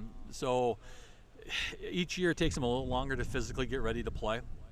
It takes them longer, I think, mentally to get ready to play. These guys, they got other things, as life is kind of going by and with jobs, and we all know we talk about Johnny all the time with that. Castaldo is at a point where he wants to play one more year for a championship. Jack meant a lot to him. He wants to win it in Toronto. He wasn't sure if he was even going to play. And then when he saw things kind of coming together, he bought in. So now he's probably a little behind. He's done a good job. The doubles are there and the average is there, and he's played actually really good defense. I've been really happy with his D. But we also gave him a ton of more responsibility with Rob's coaching responsibilities. Jordan's been coaching. That one's crushed by John Salazzo, and that one is gone. Number 7 on the year for John Salazzo. It's 8-1.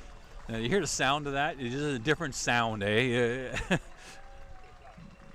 Yeah, that was smashed on a line over that right field fence. Yeah. So Jordan's taken on more responsibility with the coaching end of things. So he's even more valuable now than he probably was in the past because of the added responsibility. So I'll flip over to the young guy situation too. This is probably the one that's a little bit more complicated as a coach or a general manager because you have so many young guys in this lineup. They're all hitting 300, some of them 400. How do you find the time to, I know you've mentioned the rotation and stuff like that with getting players into the lineup, but how do you choose which of these young guys to play? Because they've really all been so good. Yeah, they've done great with when they've had the opportunities. I think they just need to understand it, and the guys have done a good job of communicating that. You got to pay your dues, and we've had this conversation many times. This is not a developmental league. This is a win league. There's fan base, there's ownership, there's sponsors. You're here to win. Development is not number one on our priority. Now we want to help them and we want to develop and we want to support them as much as we can, but it's not the number one. Today it's about winning ball games, and they buy in. It's not like they're sitting behind someone who's struggling. Dan Morrow is hitting 4. Every guy's hitting. We're scoring more than 5 runs every single game this year. We've scored over 5. So I think they understand it. On the pitching end, it's a little easier because more guys get used than the position players, but they've bought in and they're doing a good job, and I think they're happy to. I didn't offer them playing time. I offered them a jersey and a hat and an opportunity. So and they've made the most of it when they've got a chance. Jeremiah Sucre trying to get out of this inning. 0-2 here to Justin Mara in there. Strike 3 called. Well, Jeff, we appreciate you being on the broadcast. Yeah, thanks for stopping by. All right, no problem.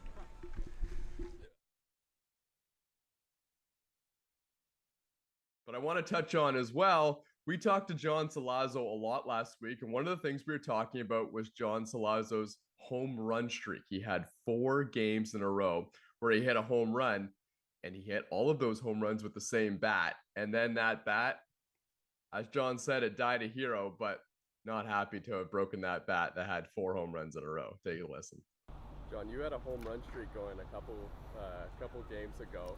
And then you break the bat that you hit the home run. So how did that feel when that happened? It died a hero. Got a single, 2 RBIs, but in my head I'm like, that's my bat, that's my hot bat. But you know what? Just gotta start a new streak and with a new bat. So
Welcome back to Dominico Field, and as we take a look at this John Salazzo rocket over the right field fence, this made it 8-1, and yeah, he got a lot of it, knew it right away, and it got out of the ballpark in a hurry. But I want to touch on as well, we talked to John Salazzo a lot last week, and that is me, but that's not my voice talking right now. Although we all wish it was. We can't get enough. Ball tapped foul down the left side. So 4 runs in the third, 3 runs in the fourth for Toronto, and they've blown this thing wide open. And it's also allowed Procopio to keep going here, right? He's now in his 5th inning of work. There's no one up in the pen. They're going to let him ride. And, you know,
apologies for the no audio there. Just working through some tech issues here in our broadcast booth.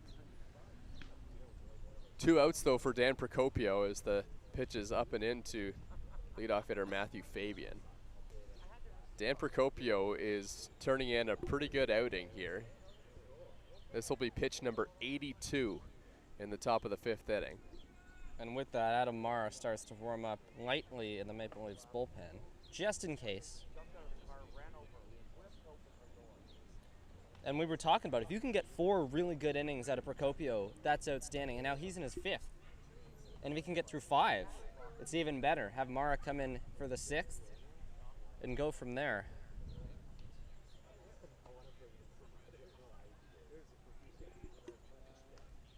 As Procopio walks Gus Wilson there. But the other thing that we've been talking about is not only just limiting the damage, but having these guys come in and face a team like Brantford, having good, strong outings on both the offensive and pitching side to boost their own confidence, because the Leafs bullpen has had a couple issues, a couple hiccups here, there, and everywhere. And especially with a guy like Procopio, who, if you really want to get him going as a 2-3 starter behind Sam Green, it's the fly ball to Carrington and right. He makes the catch. It's an important outing. Outings like these, through 5 innings, 1 run. Really good work for Dan Procopio. 8-1 Toronto. As we take a quick break, to the bottom of the 5th we go. We'll be right back.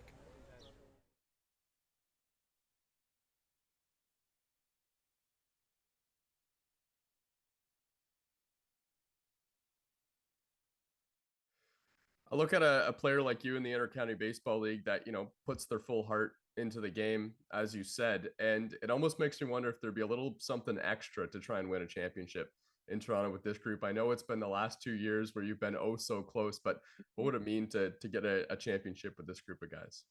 I mean, to have Toronto across your chest playing each game and, to win it for, basically your hometown. I mean, it would be special. It would be special for, Jack and, all the guys that helped out and made this happen. And I think the party would be unreal in Toronto after winning the championship. I'm telling you that right now. It would be crazy.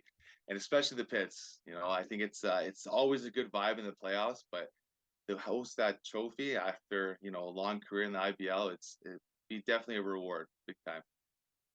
John, well, we hope that party does happen in 3 months time or so, and I'm sure it'll be an awesome one. Thanks for doing this. Thanks for having me, man. Appreciate it.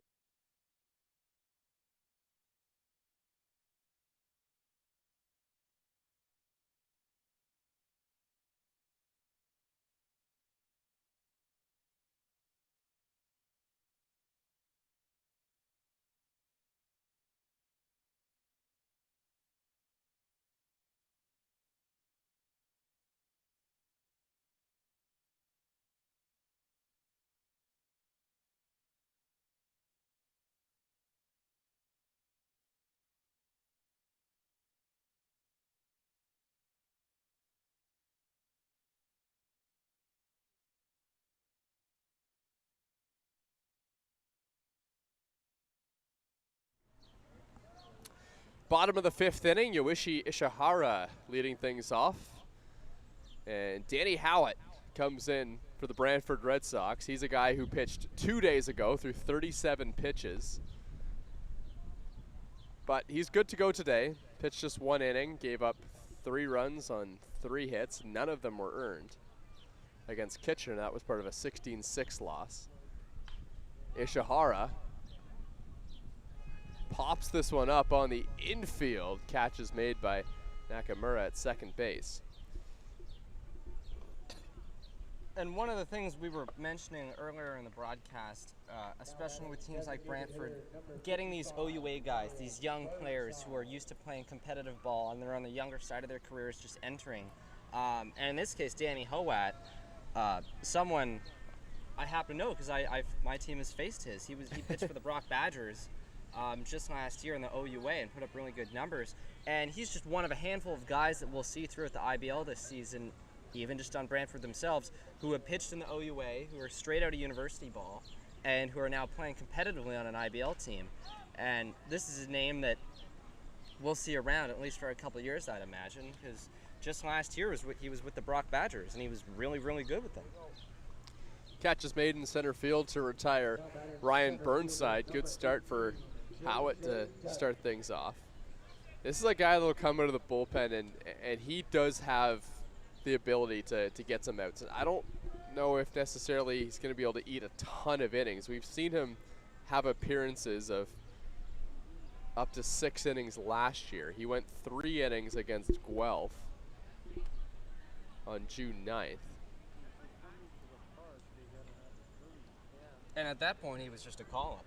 This year, he's officially a member of the Brantford Red Sox. Then he was just a call-up to the team as a junior guy. And now he's going to see some real innings, especially today against a really, really good Toronto team. It'll be a really good test for him, especially the first half of this season when Brantford's looking for anybody and anyone who can show some consistency out of their bullpen. Swing and a foul tip off the plate by J.J. Dutton. So the most pitches that he's thrown this season is 69 for Danny Howat. Very so nice. He has the ability to go a couple innings, you'd think. And that, if he is able to get through 3 or maybe even 4 innings, that would solve the issue for Brantford with their pitching today. That would get them to the end of this ball game.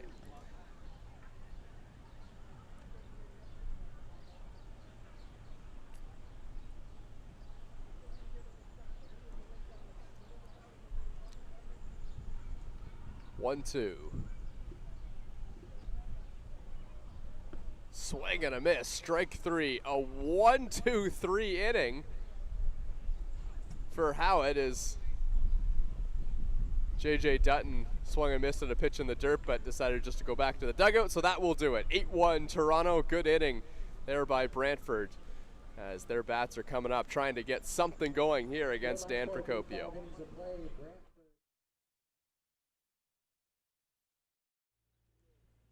Yamikel Perez delivers, and that one's lined into the outfield. Jose Vinicio does get on base. There goes Jose Vinicio. Throw down to second base is not in time. Vinicio is in there. He got a great jump at first base. Here's a ground ball. It's a chopper, and it gets through. Runner on second base. First pitch. This one's hit into the outfield. It's dropping, and it will fall. There goes the runner. Pitch is hit on the ground, and it finds a hole. Jose, you lead the league in stolen bases this season. When you get on base, how often are you trying to swipe second or third base? ¿Cuántas veces cuando estás en primera base estás pensando robar segunda? Siempre, depende de la situación de juego, pero siempre estoy pensando llegar a segunda o tercera, ponerme más cómodo para el bateador que está en home plate para que me pueda traer la carrera. So he says pretty much every time he's not only thinking about second, he's also thinking about third base. What he really wants to do is pick up his teammates, make them feel more comfortable, get them an RBI type situation.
(8-1) Toronto Maple Leafs here at Dominico Field over the Brantford Red Sox. Dan Procopio is out for now working into his 6th inning of work. And he has already surpassed his, well, I guess not quite. His longest outing in the Inter-County Baseball League actually came against the Toronto Maple Leafs right here, but not when he was a member of the Toronto Maple Leafs, at the time a Kitchener Panther. That's 5 innings of work, so if he records 1 out, that'll be the longest outing in his IBL career.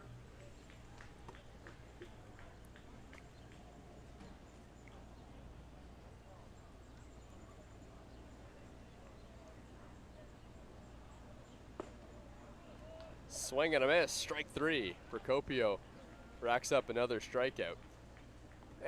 And this long outing by Dan Procopio, to be quite honest, it's at a time when the Maple Leafs don't really need it. I mean, as long as Procopio keeps shutting them down, that's a huge plus for the Toronto Maple Leafs. But the Maple Leafs don't play again until Thursday.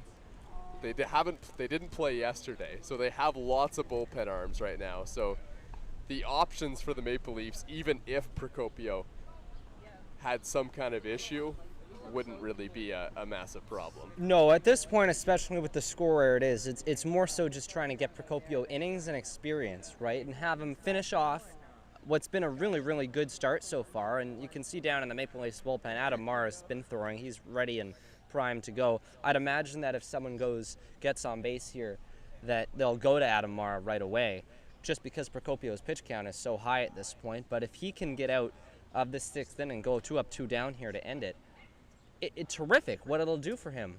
The experience, the mojo going into his next start, whether that be next Sunday here at Christie Pitts, overall, it'll just be a fantastic end to a really, really good outing. 2-0. Hammered into the outfield. Nick Burdick got a hold of that one, and it's down in front of Greg Carrington. A 1-out single for the Brantford Red Sox. And now we see if Butler will go to Adam Mara here.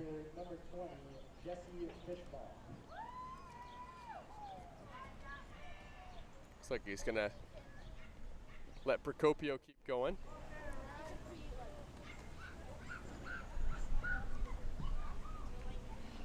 Jesse Fishbaum, the speedy Brantford center fielder.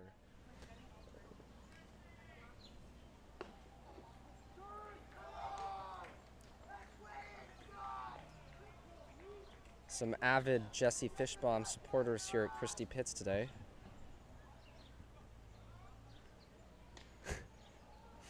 Not happy with that last strike call.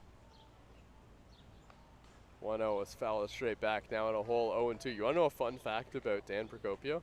I would love to know a fun fact about Dan Procopio. He's verified on Instagram. Look at him. Is that, I don't know, is that paid the same way that Twitter is now? Or is it? No, that's like you're an influential person. Well, he certainly is that. Dan Procopio is nothing if not influential. Has the ball and flips it over to first base, 2 away.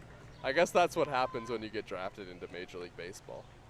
Exactly, yeah. You become a big shot of sorts as Butler will make his way to the mound. It's not Twitter blue. It is not Twitter blue. Rob Butler is going to come out and... Thankfully, it's not. It would be way too easy to make fun of if it was Twitter blue. Yeah. Rob Butler's going to come out and make like Twitter verified badges and take the ball away from Dan Procopio. Maybe not, actually. He might be talking himself back into this game with 2 outs here in the top of the 6th inning. Yeah. No, he's going to come out. So Adam Mara will come into the game, and a fantastic outing by Dan Procopio. Goes 6 2/3, allows just the 1 run, and he will exit in line for the win. When we come back, Adam Mara on the mound.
Adam Mara did not need a lot of warm-up pitches from throwing in the bullpen for a couple innings, so he is quickly ready to go and facing Kieran Bowles, who fouls the first pitch off down the left field line.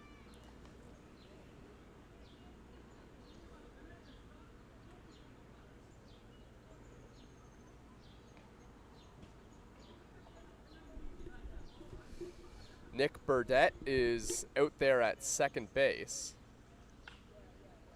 as this one's hit in the air but foul down the left field line.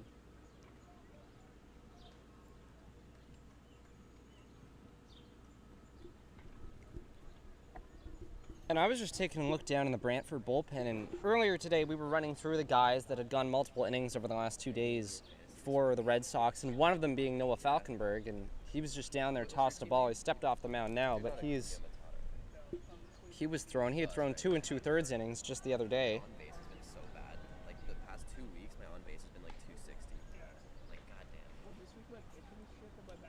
Someone who would have played against Danny Howat, another member of the TMU ball club who faced the ex-Brock Badger just last season. 0-2. Chopped foul again. Good battle here by catcher Kieran Bowles.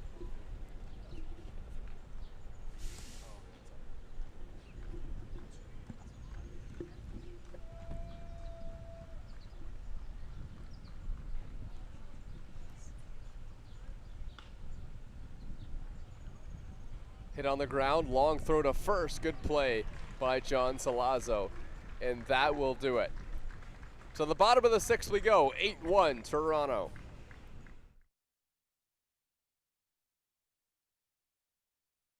We talked to Jesse Hodges. We know he has a fantastic arm with that throw we saw from the outfield from left field. He has pitched a little bit, and I know you're wondering about how this pitching transition is going for Jesse Hodges. So let's look at the three main things that I got to talk to Jesse Hodges about. Can he bring it? Does he throw hard? And does he have a decent curveball? Jesse? I always told myself if I couldn't make it as a hitter, I'd pitch. And I always knew I could pitch a little bit, so I'm just going to get on the mound and bring it. I throw hard and got a decent curveball, so let's see what happens. Beauty. Thank you, Jesse.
Right fielder Greg Carrington will lead things off for the Toronto Maple Leafs. He's back against Danny Howitt. Jose Vinicio on deck, and then Garrett Takamatsu.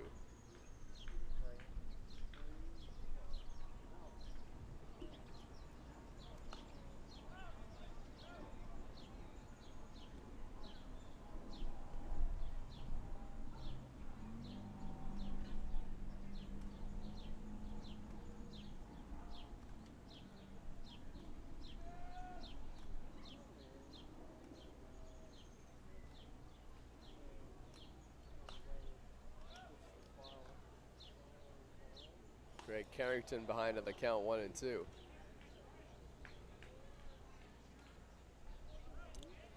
And since being discussed last inning, all activity has now ceased in the Red Sox bullpen. Swing and a miss, strike three. Second strikeout for Danny Howitt. That's 3 strikeouts for Carrington today. Defensive substitution for the Brantford Red Sox. Now catching number 56, Iyad Ansari.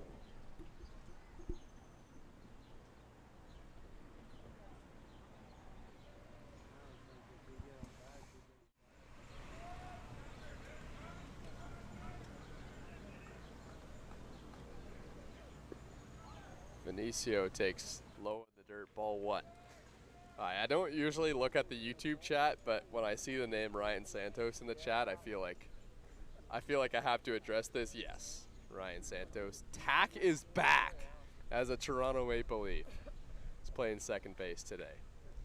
I was surprised as well.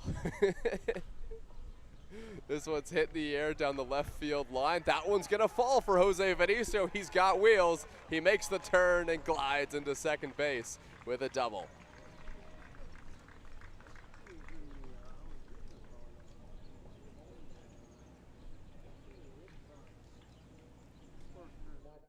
Second baseman, number 11, Garrett Takamatsu. So here is Garrett Takamatsu. He already has an RBI today. Scored Jose Vinicio from third base. Now he's got Jose Vinicio at second with one away in the bottom of the sixth. And if you heard in the background there just moments ago, Brantford catcher Kieran Bowles, who started this game, is now out. It'll be Iyad Ansari, who's taken over behind the plate. He'll catch the rest of the day against these Maple Leafs. a member of the Brantford Red Sox junior squad, who's evidently called up playing today, relieving Kieran Bowles. 0-1. Inside.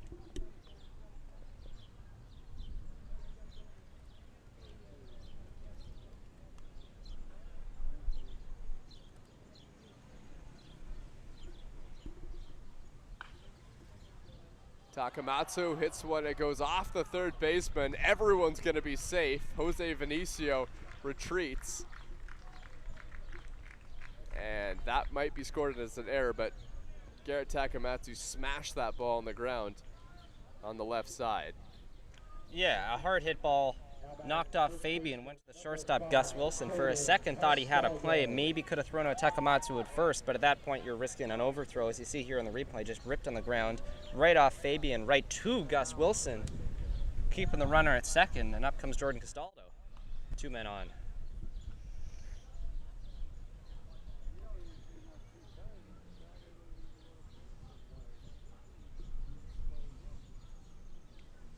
And that'll be a play that Fabian, if he gets it again, I almost guarantee he'll make. We talked about him being one of the better defenders, not only in the Brantford Red Sox, but in the whole league. And that was a tough play to begin with. It was just a wicked hop and a really hard hit ball by Takamatsu. But that's one that Fabian has made before, and I'm sure he'll make again. 0-2 now on Jordan Castaldo. Up and in. 1-2.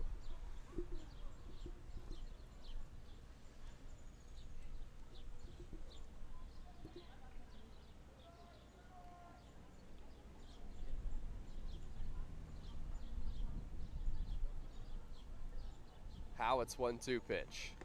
Swing and a foul tip into the glove of the catcher. Strike 3, third strikeout for Danny Howitt. Now batting third baseman number 17, John Solazzo.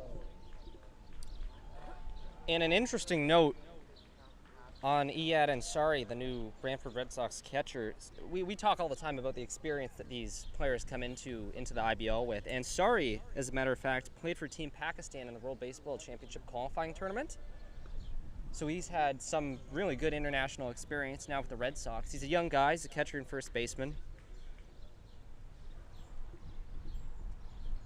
But it's interesting to see all walks of leagues and types of players that come into this league, where they come from, ages, the age gap being what it is.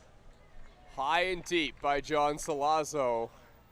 And it was interesting for a second, but making the catch out there in center field is Jesse Fishbaum. Danny Howitt gets through another scoreless inning for the Brantford Red Sox, but his team trails 8-1 to Toronto. We'll be right back.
Top of the 7th, and the first pitch is hit on the ground to Jose Vinicio. Throw to first, just in time. Good play by Jose Vinicio. Adam Mara back on the mound for the Toronto Maple Leafs. That was Takashi Nakamura grounding out. Jarrett Lupton comes to the plate now, the number 9 hitter, and then back to the top of the order with Matthew Fabian.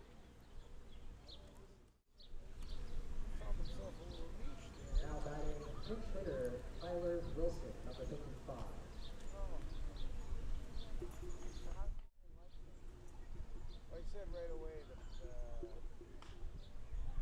Gus Wilson lines it right to Jordan Castaldo at first base, who makes the catch. 2 pitches, 2 outs for Adam Mara. I've been calling him Dan Mara all day. Sorry, Adam. There's Dan a Mara, lot of them. Yeah, and Dan Mara's not even here today. That's why Garrett Takamatsu is out there at second base. Pitches in there for a strike, no 3-pitch inning for Adam Mara. But 2 quick outs for Mara, and Brantford, we saw them replace their catcher last inning. Tyler Wilson just pinch hit for Jarrett Lupton earlier as he lined out to first base. Just getting their guys in. Little soft serve into the outfield there. And Matthew Fabian is aboard. He has his second hit of the afternoon. Shortstop, number 49, Gus Wilson.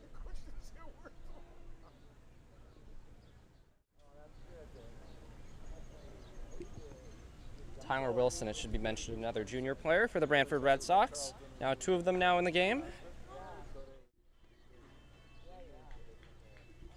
4 on their roster total. Yes, Tyler Wilson. Batting for Jarrett Lupton.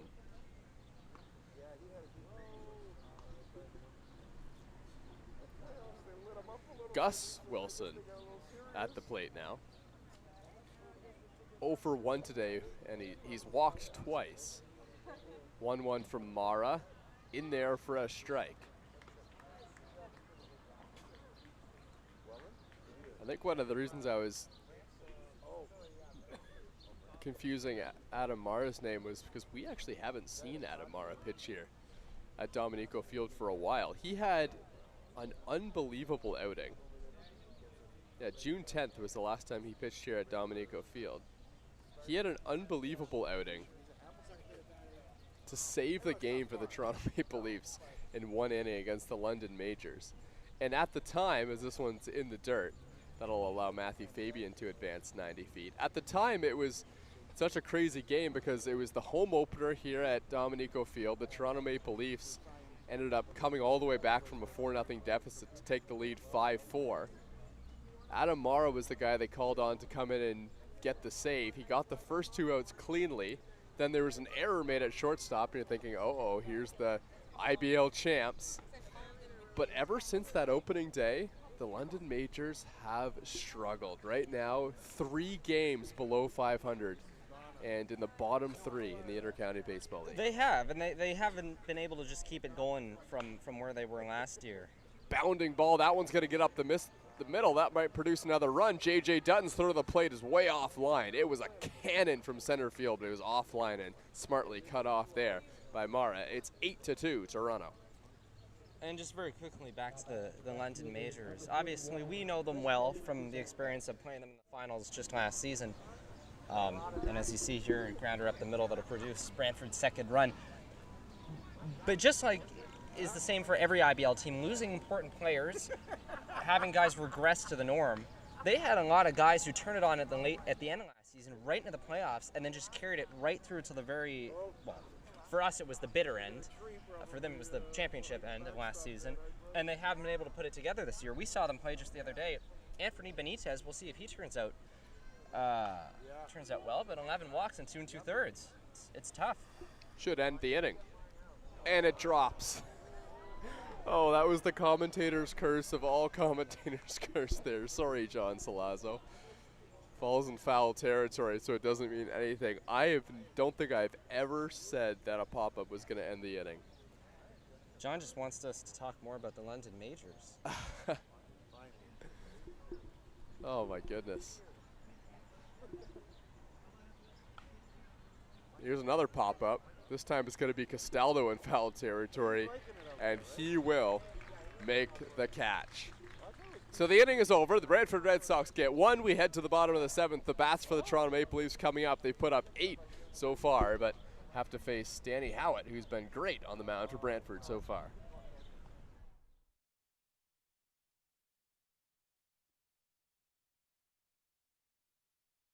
Five innings. So that one's over the outside corner. Good start. Strike 3. He delivers the 1-2. Swing and a miss. Strike 3. Not stealing a lot of bases as this one's hit on the ground to third base. What a stop by John Salazzo. Throw to second for 1. On to first. What a double play. That pitch is over the inside corner. Strike 3 called. Worth about $12. So inside corner, he got him. Strike 3 called. Sam Green gets out of a jam. What a job he did.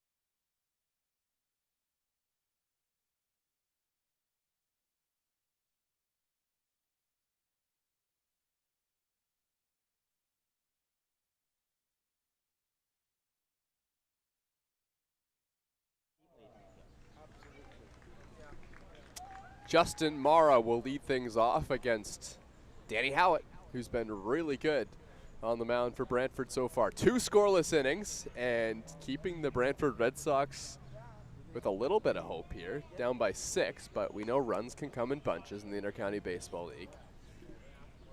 Yeah, all things considered, if you asked Brantford, you'd be down by 6 in the bottom of the 7th. I mean, ideally it's not what they want, but they would take it at this point, only having used 2 pitchers.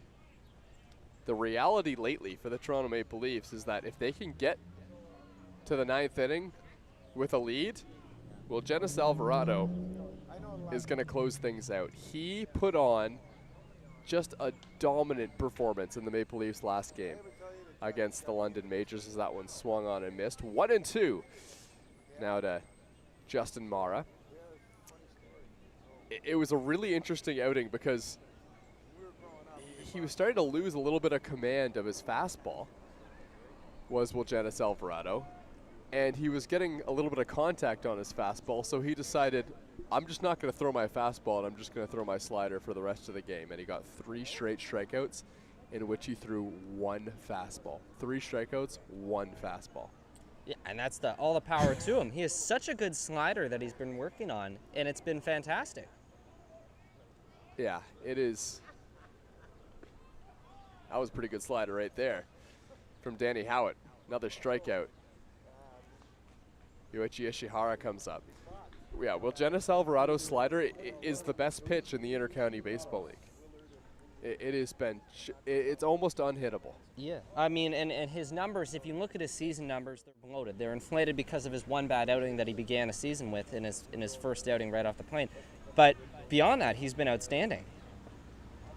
Yeah, when you say right off the plane, too, that's not a metaphor. No, White literally showed up, pitched the first game he was here. He was coming right to the ballpark. It was, I hate to say it, not his fault, but it really wasn't in that case. You're coming to a new team in a new city. You're being put into close or put in late in the game for the Maple Leafs. It's a tough spot to be in for anybody to come in your first game. Hit on the ground, fair ball down the line. Yoichi Ishihara makes the turn at first base. He's gunning for second. It's in the Maple Leafs bullpen, so Ishihara is in there easily, and he has himself a double. Ryan Burnside comes to the plate with a runner in scoring position and 1 out. Now batting designated hitter number 55, Ryan Burnside. And that ball rolled right into the Maple Leafs bullpen, right as James Wilson was tossing a pitch down there. As he'll be the next man up after Adam Mara. We'll see if his day is done, but regardless, Wilson will come into this game at one point or another, whether it be next inning or the inning after.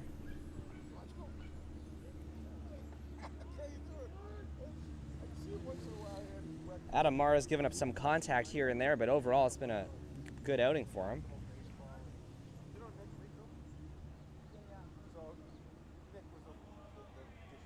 And it looks like all the bullpen shortages that we talked about early in the game for the Brantford Red Sox, that's kind of a moot point at this stage in the ball game, because Danny Howitt's been really good on the mound. If he can get out of this inning, then it's absolutely put to bed. And I mean, Jeremiah Sucre gave up 8 runs, but he went through 4 innings, and that was huge for Brantford today. Yeah, and again, with a team like this, that's half the battle, right? Coming off 2 games in a row, third game you don't have a whole lot of guys ready to go. You can get through innings, and like we were just saying, if Brantford can finish this game here using just Sucre and Howitt, if nothing else, that's a win for their upcoming week in the games they play next. They'll be able to rest the 13 guys that they used on Friday and Saturday before this. And Howitt's looked very, very good. That's the other part of this. Popped foul behind home plate, 1-2. Last time the Brantford Red Sox had a 3-3, they lost their Sunday afternoon game 11-0, and I don't think that was a performance that they were particularly proud of. But I mean, this one, they're hanging around here against Toronto, and they're getting some good pitching as well. Here's a ball hit on the ground. Good play by Nick Burdett, but who's going to get there first? It is Howitt racing to the bag as he beats Ryan Burnside to first base. Moving up to third is Yuichi Ishihara. And you can see Burnside visibly upset down there. That's 2 plays this game, 2 very, very close plays that have gone against him at first base. Earlier was a double play ball that he thought he was safe on. There, Danny Howitt beating him to the bag. So we'll see on replay here whether he actually did or not. But those are 2 very, very close plays. Looked out to me. Here's the ball hit in the air by J.J. Dutton. It's back to the wall and it falls. Ishihara scores. Dutton racing into second base. He's in there with a slide. It's 9-2. J.J. Dutton cashes in the 9th run of the ball game for Toronto. That ball kept carrying. That ball almost got out of the ballpark. It did. Tyler Wilson got all kinds of twisted around out there in right field. Just went one way, the ball spun over his head, it cut back towards the line, and it one-hopped the fence. Dutton had to be quick to get into second base there. Nonetheless, an RBI double, and it's now 9-2 Toronto.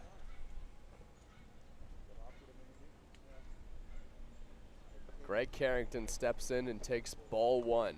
That is the first run that Danny Howitt has allowed.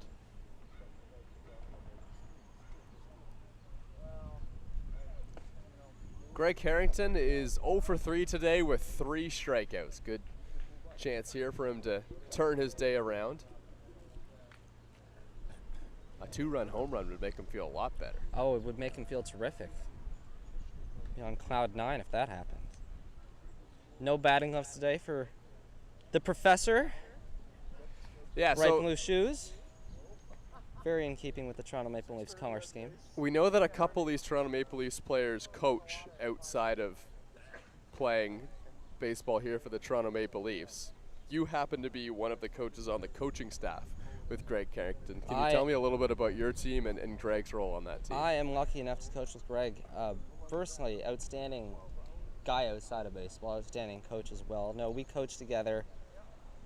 The 16 and under elite team for the East York Bulldogs. Home field, we play out of Stan Wadlow, but no, he's a terrific guy to be around as he draws a walk there. Finished up our tournament yesterday in Brampton, our second tournament in 3 weeks. And you won the tournament. No. No.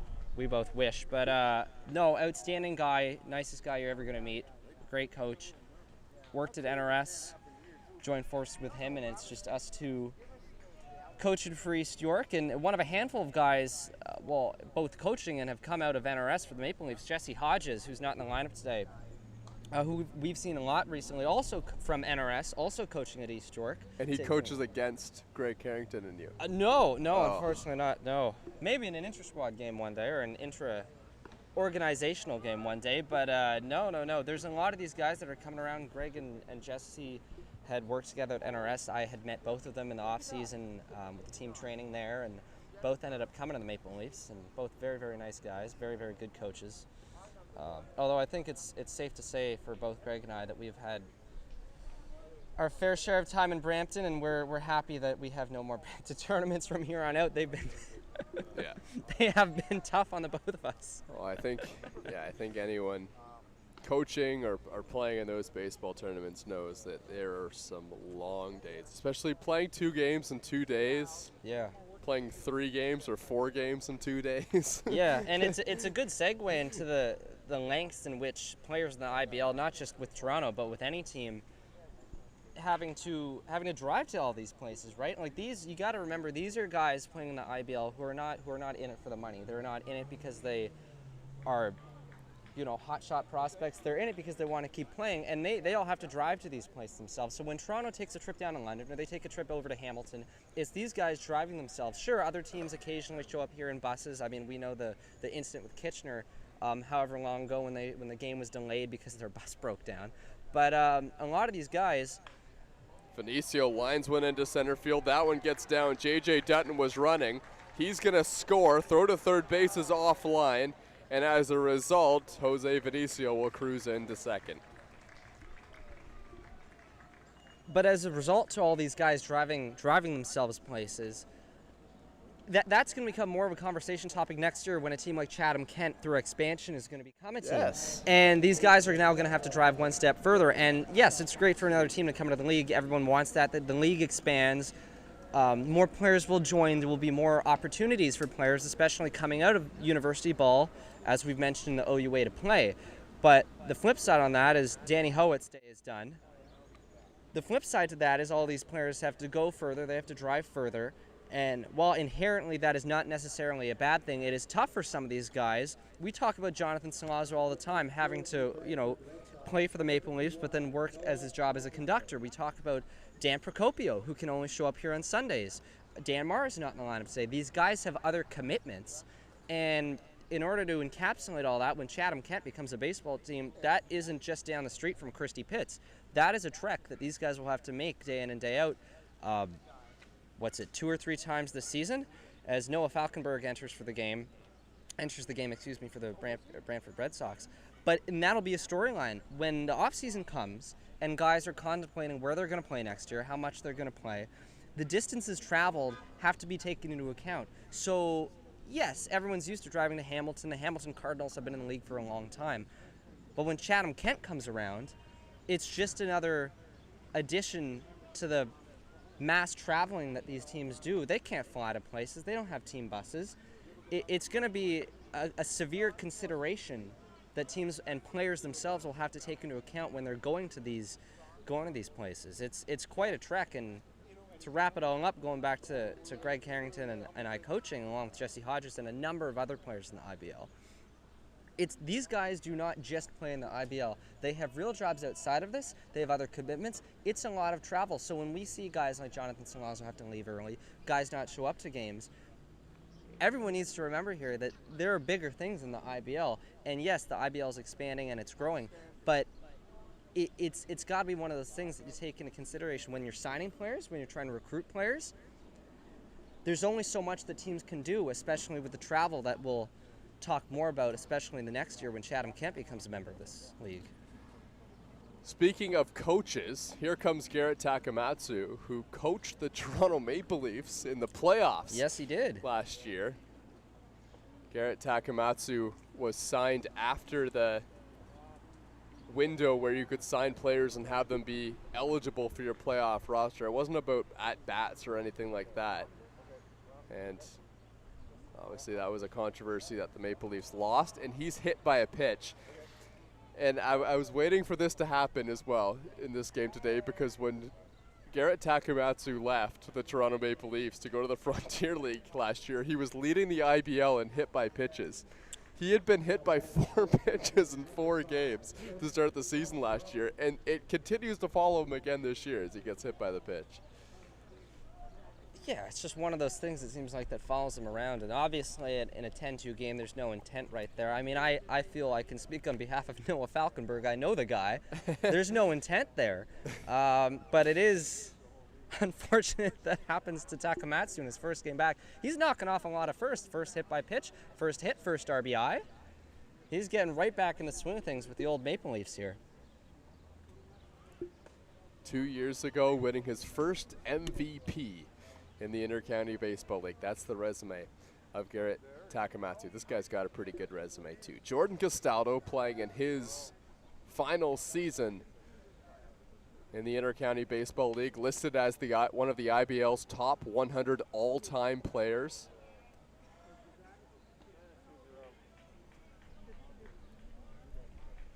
Jordan Castaldo in a 3-0 count here.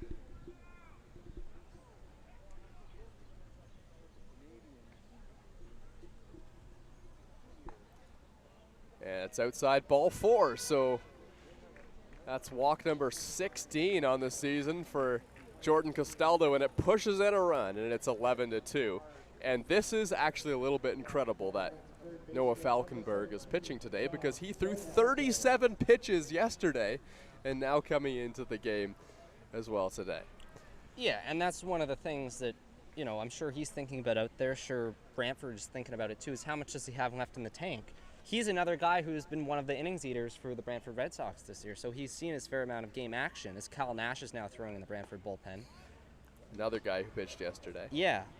And it's not an easy task. I don't care what the score is. You coming against the Maple Leafs with the bases loaded, it's intimidating. It's intimidating. You throw an inside fastball, you drill Takamatsu on the first pitch. That, Lord knows where your mind's going there.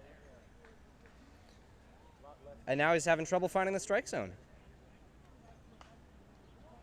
Popped just foul by John Salazzo. That's the first strike delivered by Falkenberg. 1-1. And so far this game for the Brantford Red Sox, you've had a guy pitch, the starter, Sucre, who pitched on Ryerson, now TMU. You had Danny Hoek come in, who just finished a season with the Brock Badgers. And now you have a TMU pitcher now in Noah Falkenberg. It's the university game here for Brantford today. A lot of young guys on that team. In there for a strike to John Salazzo. Remember, John Salazzo has huge power.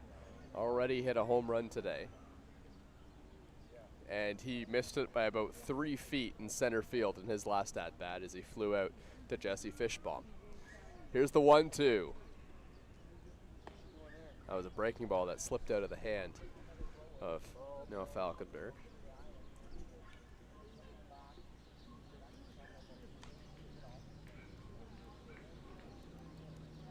Falkenberg comes into this appearance with an ERA of 3.60, one of the best on the Brantford Red Sox, 15 innings pitched. Way outside, full count. Yeah, and with that, and we talked about this off the air before the game, is the amount of pitchers in the Brantford Red Sox. You look at their ERA, and then you look at how many runs versus earned runs they have. It goes to show, you know, we talked about the defense behind these guys. They got to step it up. Salazzo tomahawks one foul down the line. It's a drastic difference. Correct me if I'm wrong, off the top of my head, I want to say that going into this outing, Falkenberg had 16 runs allowed and only 6 were earned, something insane like that. And you look at other guys up and down the Brantford roster and their stats. It's the same story across the board 10 times over again. 3-2, bases loaded.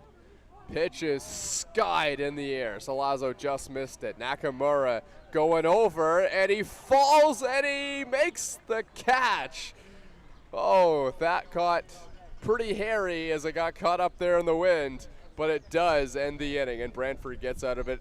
It's 11-2. To the 8th we go. Brantford needing a boatload of runs.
pinch hitting for the Boston Red Sox, number 34, or Brantford Red Sox, excuse me, number 34, Evan Ryan.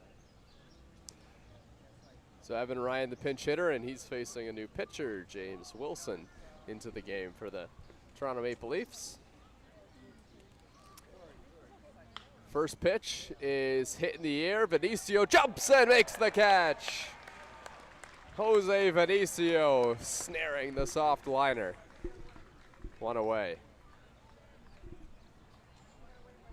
And Evan Ryan, another ex-junior Brantford Red Sox that's now with the team. Brantford obviously running through their guys today to get him some playing time. We saw it first with taking Kieran Bowles out of the game. That'll be the third guy now entered.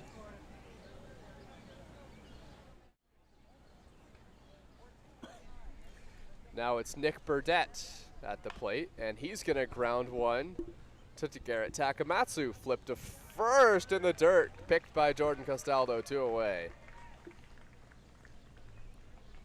2 pitches, 2 outs here for Wilson, and that's massive. I was about to talk about James Wilson has had a lot of trouble with walks in his last couple outings, but finds the strike zone twice and gets rewarded. Is just like that, he's got 2 away. And since I won't be able to talk about this for the rest of the game, I feel I gotta mention it now. I found out earlier today when I was looking up these Brantford Red Sox guys, and you know what I'm gonna say here, is that Jesse Fishbaum's dad is actually a professional magician. So, as we talk about all the interesting parts of who plays in the IBL and how they get here, that his dad, Rob, is actually a magician. So we call Greg Harrington the professor. I want to call Jesse Fishbaum the magician. The magician's son. The magician's son, yeah. The apprentice. Yeah. I just feel I had to mention that. We don't find out a ton about where these guys come from always, but I was told that before the game, and I'm like, how do I work this into the broadcast? And now it's the 8th inning and a blowout. I feel like it's something to talk about. How do you work into the broadcast? Just say it. Yeah, exactly. Apparently, that's all you do. You just talk. Segues are overrated. And how could you possibly know that, Gus? Well, let me tell you, Thomas, how I know that. Our wonderful, should I call him my boss, my manager, Jeremy Margles? Yep.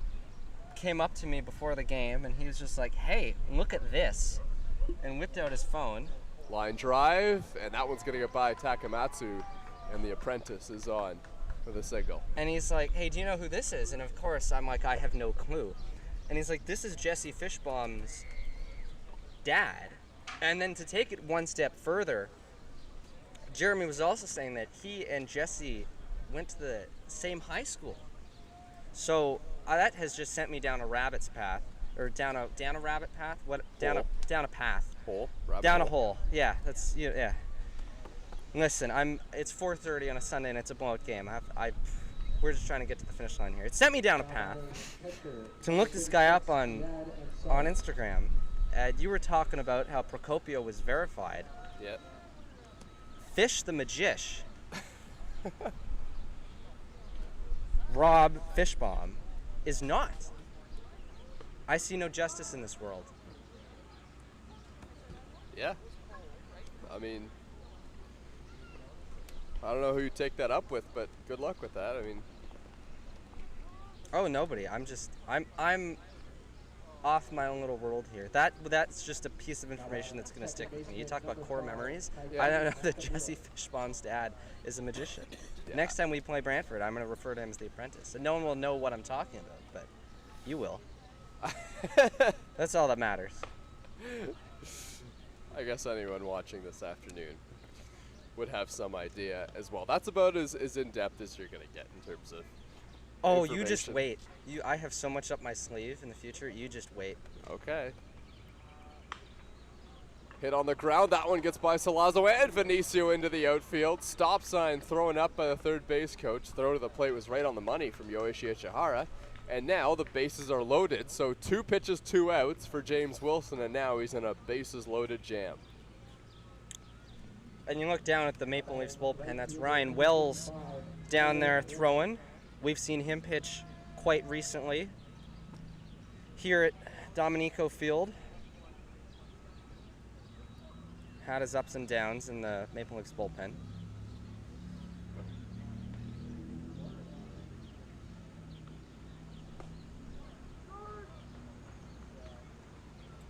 And I mean, most recently, last time we saw James Wilson on the mound here at Christie Pitts, it was in that last Sunday's game against Guelph, in which there was a little bit of jawing going back and forth, primarily coming from the Guelph Royals dugout, directed at Wilson on the mound. And there was a little bit of a, I hesitate to call it a skirmish, but there was a little bit of jawing going on back and forth over a Greg Harrington checked swing call that initiated, and then it boiled over the next half inning.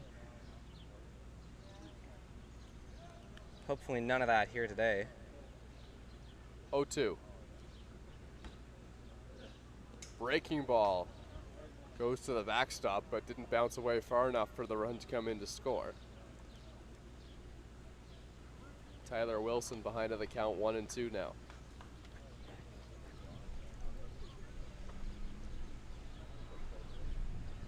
Ryan Wells warming up in the bullpen has gone scoreless in his last 2 outings.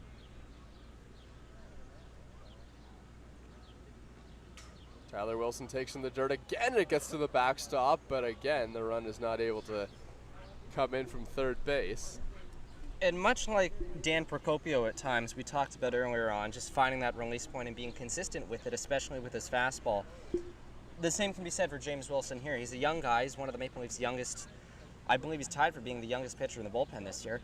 And when it comes down to it, it's just being able to consistently throw strikes. Hit on a line. Greg Carrington is there. He makes the catch. And a scoreless inning, despite a little bit of trouble for James Wilson. We head to the bottom of the 8th inning. It's 11-2 Toronto.